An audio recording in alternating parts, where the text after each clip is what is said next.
ವೀಕ್ಷಕರೇ ನಮಸ್ಕಾರ. Positive pulse ವಿಶೇಷ ಕಾರ್ಯಕ್ರಮಕ್ಕೆ ಸ್ವಾಗತ. ನಾನು ರಾಘವೇಂದ್ರ ಗುಡಿ. ಬನ್ನಂಜೆ ಗೋವಿಂದಾಚಾರ್ ಅವರ ವಿಚಾರಕ್ಕೆ ಸಂಬಂಧಪಟ್ಟ ಹಾಗೆ ಅವರ ಪುತ್ರಿ ವೀಣಾ ಬನ್ನಂಜೆ ಕೂಡ ಸಾಕಷ್ಟು ಮಾತನಾಡಿದರು.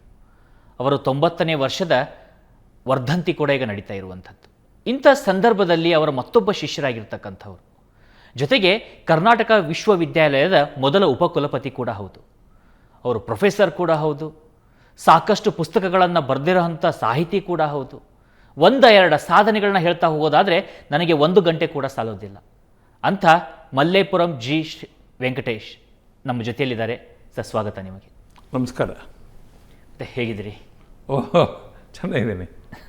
ಒಂದು ಕಡೆ ಗುರು ಸೇವೆ, ಇನ್ನೊಂದು ಕಡೆ ಸಾಹಿತ್ಯ ಸೇವೆ ಹೇಗೆ ನಡೀತಾ ಇದೆ ಅಂತ? ನನಗೆ ಅವರು ಆಚಾರ್ಯರು, ಜೊತೆಗೆ ಹಿರಿಯ ಸ್ನೇಹಿತರು ಮತ್ತು ಅವರ ಮನೆಯ ಒಬ್ಬ ಸದಸ್ಯ. ನನಗೆ ಬೇರೆ ಬೇರೆ ಮುಖಗಳಿವೆ ಅವ್ರ ಜೊತೆಗೆ. ಆ ಮುಖಗಳಲ್ಲಿ ವೀಣಾ ಅನೇಕ ಸರಿ ಹೇಳೋದೇನೆಂದರೆ, ಅಪ್ಪ ಇಲ್ಲ ಆದರೆ ನೀವಿದ್ದೀರಿ ಅಂತ. ಅಪ್ಪ ಒಳಗಡೆ ಇದ್ದಾರೆ, ನಮ್ಮ ಕಣ್ಮುಂದೆ ನೀವಿದ್ದೀರಿ ಅಂತಲೂ ಹೇಳ್ತಾಯಿದ್ರು. ಹಾಗಾಗಿ ಗೋವಿಂದಾಚಾರ್ಯರ ಬಗ್ಗೆ, ಆಚಾರ್ಯ ಬನ್ನಂಜೆಯವ್ರ ಬಗ್ಗೆ ನನಗೊಂದು ರೀತಿ ಗುರುಭಾವ ಉಂಟು, ಸ್ನೇಹ ಭಾವ ಉಂಟು. ಅವ್ರ ಮನೆಯ ಒಬ್ಬ ಬಂಧು ಅನ್ನುವಂಥ ಒಂದು ನೆಮ್ಮದಿ ಮತ್ತು ಒಂದು ವಿಶೇಷತೆ ಉಂಟು ನನಗೆ.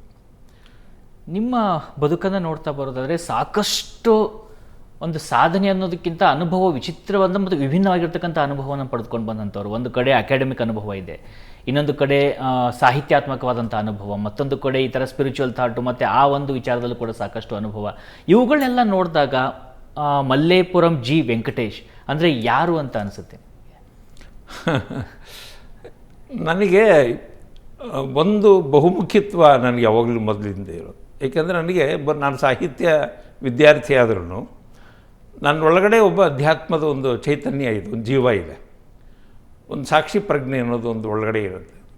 ಅದ್ರ ಜೊತೆಗೆ ನನಗೆ ಸಂಗೀತ, ಚಿತ್ರಕಲೆ, ಶಾಸ್ತ್ರ ಸಾಹಿತ್ಯ, ಭಾಷೆ, ಹೀಗೆ ನಾನಾ ಮುಖಗಳಲ್ಲಿ ನನಗೆ ತುಂಬ ಆಸಕ್ತಿ ಮತ್ತು ಅವುಗಳಲ್ಲಿ ಹೆಚ್ಚು ತೊಡಗಿಸ್ಕೊಂಡಿರೋದು.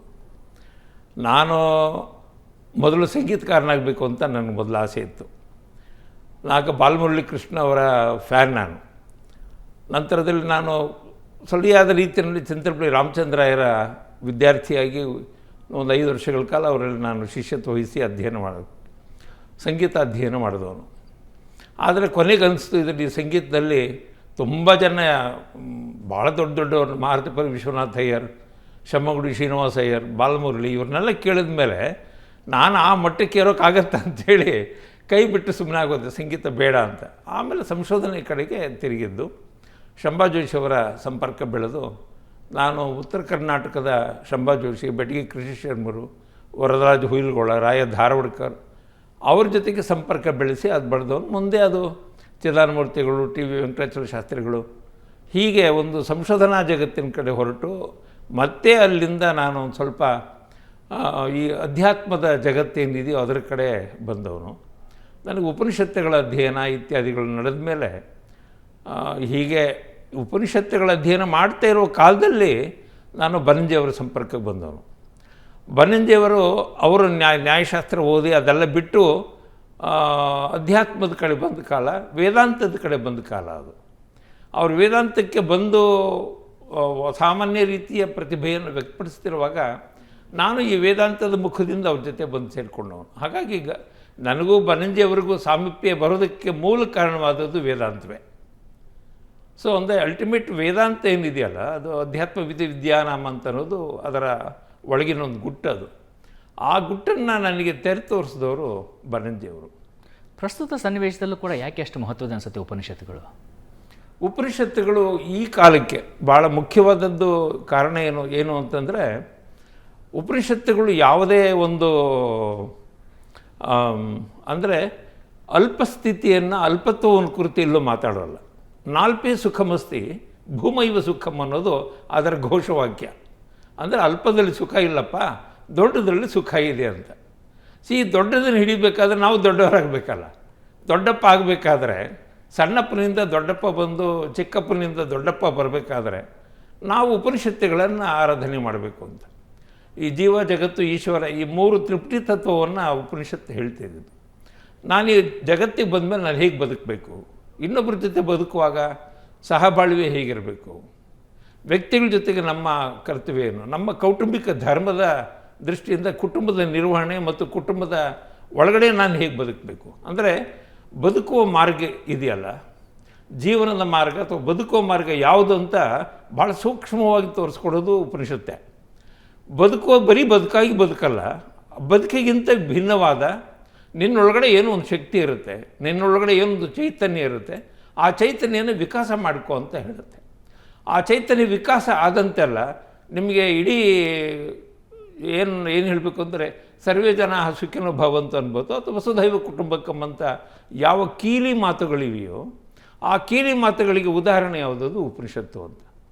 ನಮ್ಮನ್ನು ಎತ್ತರಕ್ಕೆ ಕರ್ಕೊಂಡು ಹೋಗುತ್ತೆ. ಉಪ ಅಂದರೆ ಸಮೀಪ ಅಂತ ಮಾತ್ರ ಅರ್ಥ ಅಲ್ಲ. ಬನ್ಜಿಯವರು ಒಂದು ಕಡೆ ಹೇಳೋದು ಉಪ ಅಂದರೆ ಉಪರಿ ಅಂತ, ಮೇಲಕ್ಕೆ ಅಂತ, ಮೇಲಕ್ಕೆ ಎತ್ಕೊಂಡು ಕರ್ಕೊಂಡು ಹೋಗೋದು ಅಂತ. ನೀವು ಮೇಲ್ಮೇಲಕ್ಕೆ ಹೋದಂತೆ ನಿಮಗೆ ನೋಡಿ ಗುಡಿಗಳಿರೋದೆಲ್ಲ ಮೇಲ್ಗಡೆ, ಅದು ತಳದಲ್ಲಿ ಯಾವತ್ತೂ ಇರೋಲ್ಲ. ನೀವು ಮೇಲಕ್ಕೆ ಹೋದಂತೆ ನಿಮಗೆ ಪ್ರಕೃತಿ ಜೊತೆಗೆ ಒಂದು ಅವಿನಾಭಾವ ಸಂಬಂಧ ಬೆಳೆಯುತ್ತೆ, ಒಂದು ವಿಶಿಷ್ಟವಾದಂಥ ಒಂದು ಅನುಭೂತಿ ನಿಮಗುಂಟಾಗುತ್ತೆ, ಒಂದು ನೆಮ್ಮದಿ ಬರುತ್ತೆ. ನಿಮಗೊಂದು ವಿಶಿಷ್ಟವಾದ ಅನುಭವ ಆಗಬೇಕಾದ್ರೆ ನೀವು ಮೇಲಕ್ಕೆ ಏರಬೇಕು ಅಂತ. ಆ ಮೇಲಕ್ಕೆ ಏರೋದಕ್ಕೆ ಬೇಕಾಗುವ ಸಲಕರಣೆಗಳನ್ನು, ಸಾಧನೆಗಳನ್ನು, ಉಪಾಯಗಳನ್ನು ಹೇಳ್ಕೊಡೋದು ಉಪನಿಷತ್ತು. ಹಾಗಾಗಿ ನನಗೆ ಈ ಅಂಶವನ್ನು ನಾನು ತಿಳಿತಾ ಹೋದಂತೆಲ್ಲ ಬನ್ನಂಜಿಯವ್ರಿಗೆ ನನ್ನ ಸಮೀಪ ಆದೆ ನಾನು. ಮತ್ತು ಬನ್ನಂಜಿಯವರಿಗಿಂತ ಮುಂಚೆ ಪ್ರೊಫೆಸರ್ ಸಾಕು ರಾಮಚಂದ್ರ ಇವ್ರ ಜೊತೆಗೆ ನನ್ನ ಸಂಪರ್ಕ ತುಂಬ ಇದ್ದಿದ್ದು. ನಂತರದಲ್ಲಿ ಅವರು ದೇಹ ಬಿಟ್ಟ ಮೇಲೆ ನನಗೆ ಅತಿ ಹೆಚ್ಚಾಗಿ ಸಂಪರ್ಕ ಬಂದಿದ್ದು ಬನ್ನಂಜಿಯವ್ರ ಜೊತೆನೇ. ಅವರ ತಲ್ವಕಾರೋಪನಿಷತ್ತನ್ನು ಓದದ ಮೇಲೆ ಅನಿಸಿದ್ದೇನು ಅಂದರೆ ಇದು ಅಸಾಮಾನ್ಯವಾದ ಒಂದು ಪ್ರತಿಭೆ. ಇದು ಉಪನಿಷತ್ತುಗಳನ್ನು ಈ ಕಾಲಕ್ಕೆ ಅಗತ್ಯ ಇದೆ ಅಂತ ಅನ್ನೋದನ್ನು ಬೇರೆ ಬೇರೆ ಕಾಲಘಟ್ಟಗಳಲ್ಲಿ ಬೇರೆ ಬೇರೆಯವರು ಹೇಳಿದ್ದಾರೆ. ಉದಾಹರಣೆಗೆ R.D. ರಾನಡೆ ಅಂತ ಗುರುದೇವ್ ರಾನಡೆಯವರು ಅವರು ಉಪನಿಷತ್ತನ್ನು ರಹಸ್ಯ ಅಂತ ಕುರಿತು ಬರೆದಾಗ ಅದರಲ್ಲಿ ಉಪನಿಷತ್ತುಗಳು ಎಷ್ಟು ಮಹತ್ವದ್ದು ಅಂತ ಅನ್ನೋದು ಗೊತ್ತೇ ಇದೆ. ಆಮೇಲೆ ಈಗ ರಾಮಕೃಷ್ಣಾಶ್ರಮ ಇರ್ಬೋದು, ಅಲ್ಲೆಲ್ಲ ಉಪನಿಷತ್ತುಗಳನ್ನು ಆಧಾರ ಮಾಡಿಕೊಂಡೇನೆ.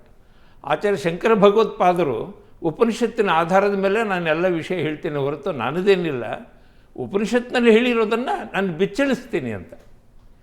ಇದು ಉಪನಿಷತ್ತುಗಳಿಗಿರುವ ಮಹತ್ವ ಅಂತ. ಮತ್ತು ಇವತ್ತು ಉಪನಿಷತ್ತನ್ನು ತಿಳ್ಕೊಂಡ್ರೆ ಅವನು ಯಾರು ಉಪನಿಷತ್ತುಗಳನ್ನು ಆರಾಧನೆ ಮಾಡ್ತಾನೋ, ಉಪನಿಷತ್ತಿನ ಮೂಲಕ ಅವನು ಮೇಲಕ್ಕೆ ಒಂದು ಹೊಸ ಪ್ರಪಂಚವನ್ನು ಕಾಣ್ತಾನೋ, ಆ ಹೊಸ ಪ್ರಪಂಚ ಕಾಣಬೇಕಾದ್ರೆ ಅದರೊಳಗೆ ಈಶವಾಸ್ಯವಿದಂ ಸರ್ವಂ.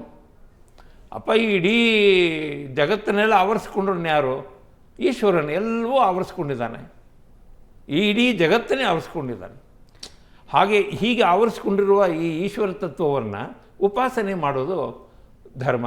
ಈ ಉಪಾಸನೆ ಮಾಡ್ತಾ ಇದ್ದಂತೆಲ್ಲ ನಮ್ಮ ಸಣ್ಣ ಪುಟ್ಟ ಏನೇನೋ ಸಣ್ಣತನ ಇರುತ್ತಲ್ಲ, ಅಥವಾ ಯಾವುದನ್ನು ಜಾತಿ ಅಂತ ಹೇಳ್ತೀವಿ, ಮತ ಅಂತ ಹೇಳ್ತೀವಿ, ಬೇರೆ ಬೇರೆ ರೀತಿಯ ಯಾವುದನ್ನು ನಾವು ಇವತ್ತು ನೆಗೆಟಿವ್ ಆಗಿ ನಾವು ಯೋಚನೆ ಮಾಡ್ತೀವೋ ಆ ನೆಗೆಟಿವ್ ಫೀಲಿಂಗ್ಸ್ ಎಲ್ಲ ಹೋಗಿ ನೀವು ಪಾಸಿಟಿವ್ ಫೀಲಿಂಗ್ಸ್ಗೆ ಬರಬೇಕು ಅಂದರೆ ಉಪನಿಷತ್ತುಗಳನ್ನು ಹಿಡಿದ್ರೆ ನಮ್ಮ ಆವಾಗ ಪಾಸಿಟಿವ್ ಆ್ಯಟಿಟ್ಯೂಡ್ ಬರುತ್ತೆ. ಆಗ ಒಂದು ಸೋಷಿಯಲ್ ಕನ್ಸ್ಟ್ರಕ್ಟ್ ಮಾಡ್ಕೊಳ್ಳುವಾಗ ಸಮಾಜ ಜೊತೆಗೆ ನನ್ನ ಇದೇನು ಅಂತ ಆವಾಗ ಈ ಕೊಳ್ಳುಬಾಕ ಸಂಸ್ಕೃತಿ ಅಂತ ಇವತ್ತೇನು ಹೇಳ್ತಾ ಇದೆಯಲ್ಲ ಹೊಸ ಪರಿಭಾಷೆಯಲ್ಲಿ ನೋಡಿ, ಆ ಕೊಳ್ಳುಬಾಕ ಸಂಸ್ಕೃತಿ ನಮಗೆ ಇಲ್ಲವಾಗುತ್ತೆ.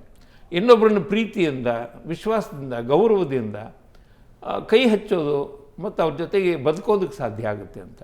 ಈಗ ಒಂದು ಸಂದರ್ಭ ಇತ್ತು, ಈಗ ನಾವು ಕಾಲೇಜಲ್ಲಿದ್ದಾಗ, ಸ್ಕೂಲಲ್ಲಿದ್ದಾಗ, ಈಗ ಬನ್ನಂಜಿ ಅವ್ರದ್ದು ಸಾಕಷ್ಟು ಅಂಕಣಗಳು ಬರ್ತಾ ಇತ್ತು, ಓದ್ತಾ ಇದ್ವಿ, ಸಾಕಷ್ಟು ವಿಚಾರಗಳನ್ನು ತಿಳ್ಕೊಳ್ಳೋದಕ್ಕೆ ಅವಕಾಶ ಆಗ್ತಾ ಇತ್ತು. ಅದು ಉಪನಿಷತ್ತುಗಳ ಬಗ್ಗೆ ಇರ್ಬೋದು, ವೇದಾಂತಗಳ ಬಗ್ಗೆ ಇರಬಹುದು, ಅಥವಾ ಪುರಾಣಗಳ ಬಗ್ಗೆ ಇರ್ಬೋದು, ರಾಮಾಯಣ ಮಹಾಭಾರತದ ಇರ್ಬೋದು. ಈಗ ಸಾಕಷ್ಟು ವಿಸ್ತೃತವಾದಂಥ ಲೇಖನ ಇರ್ತಿತ್ತು ಮತ್ತು ಒಂದು ರೀತಿಯಿಂದ ಅಟ್ಮಾಸ್ಫಿಯರ್ಗಳು ಬರ್ತಿತ್ತು. ಆದರೆ ಇವತ್ತಿನ ಪರಿಸ್ಥಿತಿಯನ್ನು ನೋಡ್ತಾ ಇದ್ದಾಗ ಒಬ್ಬರು ಒಂದು ಹೇಳುವಂಥದ್ದು ದೂರದ ಮಾತು, ಇನ್ನೊಂದು ಕಡೆ ಯಾವ ಆಚಾರ್ಯತ್ರಯರು ಕೂಡ ಪ್ರಾತಸ್ಮರಣೀಯರಾಗಬೇಕಿತ್ತು ಅಂತಹ ಆಚಾರ್ಯತ್ರಯರ ಒಬ್ಬರ ಮೇಲೆ ಒಬ್ಬರು ಮಣ್ಣಿಳಿಸುವಂಥ ಕೆಲಸವನ್ನು ಮಾಡುವಂಥವ್ರು ಕೂಡ ಇವತ್ತು ಸೇರ್ತಿದ್ದಾರೆ. ನಮ್ಮ ಮನೆತನೇ ಉದಾಹರಣೆಗೆ ಉಡುಪಿ ಅಂತ ಮಠದ ಆವರಣದಿಂದಲೇ ಅಂತ ಒಂದು ಹೇಳಿಕೆ ಶಂಕರ ಭಗವತ್ಪಾದರ ಬಗ್ಗೆ ಬಂದಿದೆ ಅನ್ನೋದಾದರೆ ಅದನ್ನು ಹೇಗೆ ನೀವು ಮುಂದಿನ ತಲೆಮಾರಿಗೆ ತಲುಪಿಸೋಕ್ಕಾಗತ್ತೆ? ಎಲ್ಲಿ ಉಪನಿಷತ್ತು ಬಗ್ಗೆ ಹೇಳೋಕ್ಕಾಗುತ್ತೆ? ಯಾವುದು ಮೇಲೆ ಏರಬೇಕು ನಮ್ಮ ಥಾಟ್ ಪ್ರೊಸೆಸ್ ಅಂತ ಏನು ಹೇಳ್ತೀರಿ, ಅದು ಎಲ್ಲಿ ಹೇಳೋದಕ್ಕೆ ಸಾಧ್ಯ ಆಗುತ್ತೆ ಅಂತ? ಈಗ ಏನಾಗಿದೆ, ಗುರುಗಳು ಯಾರಿದ್ದಾರೆ, ಆಚಾರ್ಯರಿದ್ದಾರಲ್ಲ, ಆಚಾರ್ಯರ ಕೃತಿಗಳನ್ನು ನೋಡಿದ್ರೆ ಯಾವುದೇ ಬಗ್ಗೆ ಮೂಲಭೂತವಾದಂಥ ತತ್ವಜಿಜ್ಞಾಸೆ ಇದೆಯೇ ಹೊರತು ಅಲ್ಲಿ ಮತದ ಪರಿನಿವೇಶದಲ್ಲಿ ಹೊಡೆದಾಟ ಇತ್ಯಾದಿಗಳೇನೂ ಇಲ್ಲ. ಅದು ನಂತರ ಬಂದವರು ಅವರು ಸಮಕಾಲಿಕರು, ಕಿರಿಯ ಸಮಕಾಲಿಕರು, ನಂತರ ಬಂದವರಲ್ಲಿ ಏನಾಯಿತು ಅಂತ ಹೇಳಿದ್ರೆ ಆಚಾರ್ಯರ ವಿಚಾರಧಾರೆ ಏನಿತ್ತೋ ಆ ವಿಚಾರಧಾರೆಯನ್ನು ಇಂಟರ್ಪ್ರಿಟೇಷನ್ಸ್ ಮಾಡುವಾಗ ಮಿಸ್ಇಂಟರ್ಪ್ರಿಟೇಷನ್ಸ್ ಆಗಿದೆ. ಮಿಸ್ಇಂಟರ್ಪ್ರಿಟೇಷನ್ಸನ್ನು 3 ಜನವೂ ಆಗಿದೆ. ಅದು ಶಂಕರ ಭಗವತ್ಪಾದರ ಮಾತ್ರ ಅಲ್ಲ, ಮಧ್ವರು ಮತ್ತು ರಾಮಾನುಜರಲ್ಲೂ ಈ ಥರ ಮಿಸ್ಇಂಟರ್ಪ್ರಿಟೇಷನ್ಸ್ ಆಗಿ ತುಂಬ ಹಿಂದೆ ಮುಂದಕ್ಕೆ ಹೋಗಿದೆ. ಅದನ್ನು ನಾವು ಇವತ್ತು ಜನಕ್ಕೆ ಸರಿಯಾದ ಸ್ಪಷ್ಟವಾಗಿ ನೋಡಪ್ಪ, ಇದು ಶಂಕರ ಭಗವತ್ಪಾದರು ಹೇಳ್ತಾ ಇದ್ದಿದ್ದು ವಿಚಾರ, ಇದು ಅವರಲ್ಲಿ ಯಾವುದು ಇದನ್ನೇನು ನಂತರದಲ್ಲಿ ಎರಚಿದ್ದು ಆಚಾರ್ಯರಲ್ಲ. ಮಧ್ವರಲ್ಲಿ ಎಲ್ಲೂ ಕೂಡ ಶಂಕರ ಪ್ರಸ್ತಾಪ ಇಲ್ಲ.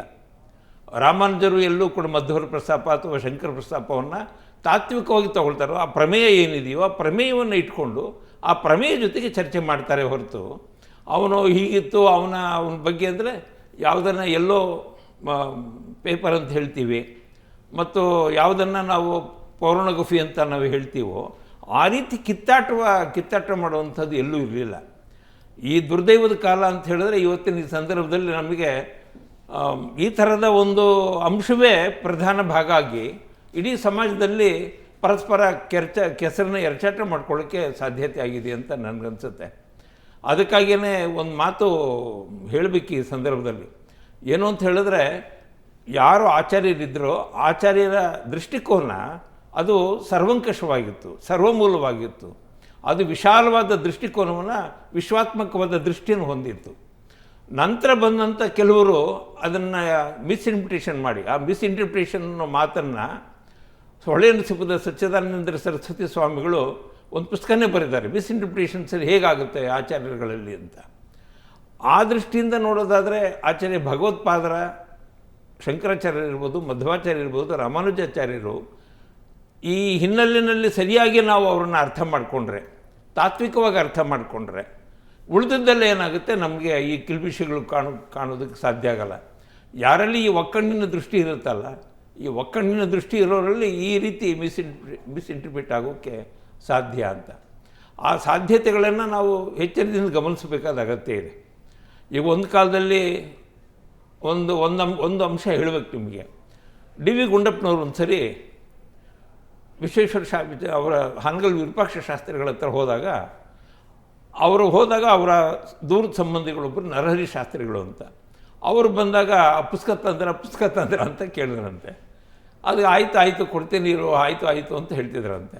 ನರಹರಿ ಶಾಸ್ತ್ರಿಗಳು ಸ್ವಲ್ಪ ಹೊತ್ತಿದ್ದು ವಾಪಸ್ ಹೋದರು. ಹೋದ್ಮೇಲೆ ಈ ಹಾನಗಲ್ ವಿರೂಪಾಕ್ಷ ಶಾಸ್ತ್ರಿಗೆ ಕೇಳಿದ್ರಂತೆ, ಅದೇನೋ ಕೇಳ್ತಿದ್ದಿಲ್ಲ ಪುಸ್ತಕ, ಅದೇನು ಅಂತ. ಅದು ಮಣಿಮಂಜರಿ ಭೇದಿನಿ ಅಂತ ಒಂದು ಗ್ರಂಥ. ಅದು ಆವಾಗ ಅವರು ಹೇಳಿದ್ರಂತೆ, ನಿನಗೆ ಅಂಥ ದುಷ್ಟಬುದ್ಧಿ ಯಾತಕ್ಕೆ ಬಂದು ನಿನಗೆ, ಕ್ಷುದ್ರ ಪುಸ್ತಕಗಳನ್ನೆಲ್ಲ ಓದೋದು ಯಾತಕ್ಕೆ ನಿನಗೆ, ಒಳ್ಳೆಯದಿದೆ ಗ್ರಂಥಗಳು, ಆ ಒಳ್ಳೆಯ ಗ್ರಂಥಗಳು ವ್ಯಾಸಂಗ ಮಾಡು, ಆ ಥರದ ಇದೆಲ್ಲ. ಏಕೆಂದರೆ ಆ ಕಾಲದಲ್ಲಿ ತುಂಬ ಇತ್ತು ಇದು. ಈಗ ಮಣಿಮಂಜರಿ ಭೇದಿನಿ ಅಂತ, ಮಣಿಮಂಜರಿ ಸಮರ್ಥನೆ ಮಾಡಿದರೆ ಮಣಿಮಂಜರಿ ಭೇದಿನಿ ಅಂತ ಬರೋದು, ಮಣಿಮಂಜರಿ ಭೇದಿನಿ ಟು ಭೇದಿನಿ ಅಂತ ಇನ್ನೊಂದು ಭೇದಿನಿ ಮಾಡೋದು. ಅಂದರೆ ಆ ಕಾಲದಲ್ಲಿ ಸುಮಾರು 13ನೇ ಶತಮಾನದಿಂದ 13, 14, 15ನೇ ಶತಮಾನಗಳಲ್ಲಿ ಈ ರೀತಿ ಮತ್ತೊಬ್ಬರ ಮೇಲೆ ಕೋಟಿಗಳನ್ನು ಹೊಂಚಿ ಮಾಡ್ತಕ್ಕಂಥ ಒಂದು ವಿಚಿತ್ರ ಥರದ ಒಂದು ಸನ್ನಿವೇಶ ನಿರ್ಮಾಣ ಆಗಿತ್ತು. ಆದರೆ ಇದರ ನಡುವೆಯೂ ಕೂಡ ತಿಳಿಯಾದ ಧಾರೆಯಂತೆ ಮೂರು ಆಚಾರ್ಯರು ತಮ್ಮದು ಏನಿದೆಯೋ ಅದನ್ನು ಅವರು ಉದ್ದಕ್ಕೆ ಹೇಳ್ಕೊಳ್ತಾ ಬಂದರು. ಅವರ ಕೃತಿಗಳಲ್ಲಿ ಇರೋ ಬೆಳಕಿದೆಯಲ್ಲ, ಆ ಬೆಳಕನ್ನು ನಾವು ಹಿಡಿಬೇಕೇ ಹೊರತು ಅವರ ಶಿಷ್ಯ ಪ್ರಶಿಷ್ಯರುಗಳಿಂದ ಮುಂದುವರಿದಿರೋದು ಏನೇನಿದೆಯಲ್ಲ, ನಮಗೆ ಒಳ್ಳೆಯ ಅಂಶವನ್ನು ತೊಗೊಳ್ಳೋಣ ಅಂತ ಅಷ್ಟೇ. ಎಸ್ ಕೆ ರಾಮಚಂದ್ರಯ್ಯರು ಒಂದು ಸರಿ ಹೇಳ್ತಿದ್ರು ನನಗೆ, ನೋಡಪ್ಪ, ಯಾವತ್ತೂ ಕಸನ ಕ್ಯಾರಿ ಮಾಡಬೇಡಿ.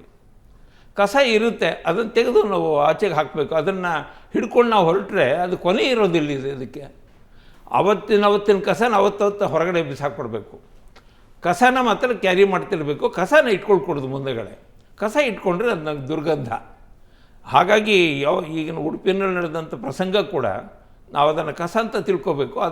ಅದರ ಮೂಲಕ ನಾವು ಇವತ್ತಿನ ದೇಶಕಾಲ ಸಂದರ್ಭನ ಗಮನದಲ್ಲಿ ಇಟ್ಕೊಳ್ಬೇಕು. ಒಂದು ಪಕ್ಷ ಬನಂಜಿ ಆಚಾರ್ಯರು ಇವತ್ತೇನೋ ಇದ್ದಿದ್ರೆ ಅದಕ್ಕೆ ಅವರು ನೇರವಾಗಿ ಉತ್ತರ ಕೊಡ್ತಾಯಿದ್ರು. ಅದಕ್ಕೆ ಇಲ್ಲ, ನೀವು ಇವತ್ತು ಅದನ್ನು ಮಾತಾಡಬೇಕಾಗಿ ಅಗತ್ಯ ಇಲ್ಲ ಅಂತ. ಒಂದು ಕಾಲದಲ್ಲಿ ಏನೋ ಅದೊಂದು ಆ ಮಾತನ್ನು ಬಂತು. ಆ ಮಾತದಲ್ಲಿ ಇದ್ದಿದ್ದು ಮತಾಭಿನಿವೇಶವೇ ಹೊರತು ತತ್ವಾಭಿನಿವೇಶ ಅಲ್ಲ. ಮತಾಭಿನಿವೇಶ ಏನಾಗುತ್ತೆ ಅಂದರೆ, ಅದು ಮತ ಅಂದರೆ ನಾನೊಬ್ಬನ ನಿರ್ಣಯ ಆಗಿರುತ್ತೆ, ನಾನೊಬ್ಬನ ವಿಚಾರಧಾರೆ ಆಗಿರುತ್ತೆ, ಅಥವಾ ನಾನು ಕಂಡುಕೊಂಡದ್ದು ಏನಿದೆಯೋ ನಾನು ಅದನ್ನು ಮಾತಾಡ್ತಾ ಇರ್ತೀನಿ. ಈ ಮತಾಭಿಮಾನ ಏನಿದೆಯೋ, ಈ ಮತಾಭಿಮಾನ ಯಾವಾಗಲೂ ಕೂಡ ಅದು ಅಪಚಾರವೇ. ಆ ಮತಾಭಿಮಾನಿಗಿಂತ ನಮಗೇನಾಗಬೇಕು ಅಂತ, ಮತಾಭಿಮಾನದಿಂದ ದುರಭಿಮಾನ ಬೆಳೆಯುತ್ತೆ, ಅಹಂಕಾರ ಬೆಳೆಯುತ್ತೆ, ನಾನು ಹೇಳಿದ್ದೆ ಸತ್ಯ ಅಂತನ್ನುವಂಥ ಒಂದು ಹಠ ಹುಟ್ಟುತ್ತೆ, ತರ್ಕ ಅನ್ನೋದು ಅಲ್ಲಿ ಬೆಳೆದು ಹೋಗುತ್ತೆ. ಹೀಗಾಗಿ ಇವುಗಳಿಂದ ಆಚೆಗಡೆ ಬರಬೇಕು ಅಂತ ಹೇಳಿದ್ರೆ ಈ ಮತದಿಂದ ನಾವು ಮತ್ತೆ ವಾಪಸ್ಸು ಈ ಧರ್ಮ ಜಿಜ್ಞಾಸೆಗೆ ಬರಬೇಕು, ತತ್ವ ಜಿಜ್ಞಾಸೆ ಬರಬೇಕು. ಅಭಿರ್ಗುಪ್ತ ಪಾದರು ಒಂದು ಕಡೆ ಹೇಳ್ತಾರೆ, ನನ್ನನ್ನು ಯಾವಾಗಲೂ ತತ್ವದ ಹೂಗಳ ಜೊತೆಗೆ ವಿಹಾರ ಮಾಡೋದಕ್ಕೆ ನನಗೆ ಅವಕಾಶ ಮಾಡಿಕೊಡು ಶಿವನೇ ಅಂತ. ಅನೇಕ ಹೂಗಳಿವೆ. ಒಂದು ದುಂಬಿ ಏನು ಮಾಡುತ್ತೆ, ಅನೇಕ ಹೂಗಳು ಹೋಗಿ ಮಕರಂದನ ಆಯ್ದು ತಂದು ಅದು ಜೇನು ಕಟ್ಟುತ್ತೆ. ನಿಮಗೆ ಮಧು ಅನ್ನೋದು ಅಲ್ಲಿದೆ ನೋಡಿ. ನೀವು ಮಾಡಬೇಕಾದ್ದೇನು ಅಂತ ಹೇಳಿದ್ರೆ, ನೀವು ಹೋಗಿ ಯಾವುದಾವುದೋ ಒಂದು ಬೇರೆ ರೀತಿ ಇರುವಂಥ ಹೂಗಳ ಜೊತೆಗೆ ಅದರ ಮಧು ತುಂಬುವಂಥ ಮಕರಂದ ಇರೋ ಕಡೆ ತೊಗೊಂಬಂದರೆ ನೀವೊಂದು ಜೇನುತುಪ್ಪವನ್ನು ಮಾಡ್ಕೋಬೋದು. ಒಂದು ಜೇನಿನ ಹುಟ್ಟನ್ನು ನೋಡ್ತೀರಿ, ಜೇನನ್ನು ನೋಡ್ತೀರಿ, ಅದನ್ನು ಸವಿತೀರಿ ನೀವು. ಅಭಿರ್ಗುಪ್ತ ಪಾದರು ಇದನ್ನು 12ನೇ ಶತಮಾನದಲ್ಲಿ ಈ ಮಾತನ್ನು ಹೇಳಿದ. 11ನೇ ಶತಮಾನ ಅವರು ಕಾಶ್ಮೀರದ ಬಹಳ ದೊಡ್ಡ ಆಚಾರ್ಯರವರು, ಅವರು ಈ ಮಾತನ್ನು ಹೇಳ್ತಾರೆ. ಇದೇ ಮಾತನ್ನು ನಾವು ಉಳಿದ ಆಚಾರ್ಯಗಳಿಗೂ ಕೂಡ ಅನ್ವಯ ಮಾಡಿ ನೋಡಬಹುದು. ಬರಂಜೆ ಗೋವಿಂದಾಚಾರ್ಯರು ಕೂಡ ತಮ್ಮ ಇಡೀ ಬರವಣಿಗೆಯಲ್ಲಿ ಈ ರೀತಿಯಲ್ಲಿ ಅವರೊಂದು ರಾಮಾಯಣ, ಭಾರತ, ಭಾಗವತ, ಆಮೇಲೆ ಅವರು ಮಧ್ವಾಚಾರ್ಯರ ಸರ್ವಮೂಲ ಗ್ರಂಥಗಳು ಎಡಿಟ್ ಮಾಡಿದಿರ್ಬೋದು, ಆಮೇಲೆ ಅನೇಕ ಕೃತಿಗಳಿಗೆ, ಅನೇಕ ಸ್ತುತಿ ಗ್ರಂಥಗಳಿಗೆ ಅವರೇ ವ್ಯಾಖ್ಯಾನ ಮಾಡಿದ್ರು, ಟಿಪ್ಪಣಿಗಳು ಬರೆದರು. ಪ್ರತಿಯೊಂದರಲ್ಲಿ ಇರೋದೇನೆಂದರೆ ತತ್ವಾಭಿನಿವೇಶವೇ. ಅಲ್ಲಿ ಒಂದು ತತ್ವದ ಅನ್ವೇಷಣೆ ಇದೆ. ನಮ್ಮ ಯಾವಾಗಲೂ ಕೂಡ ಏನಾಗಬೇಕು ಅಂದರೆ ನಮ್ಮ ತತ್ವದ ಅನ್ವೇಷಣೆ ಇದೇನಿದೆಯೋ ಅದು ನಮ್ಮನ್ನು ಒಳಿತಿನ ದಾರಿ ಕಡೆ ಕರ್ಕೊಂಡು ಹೋಗುತ್ತೆ.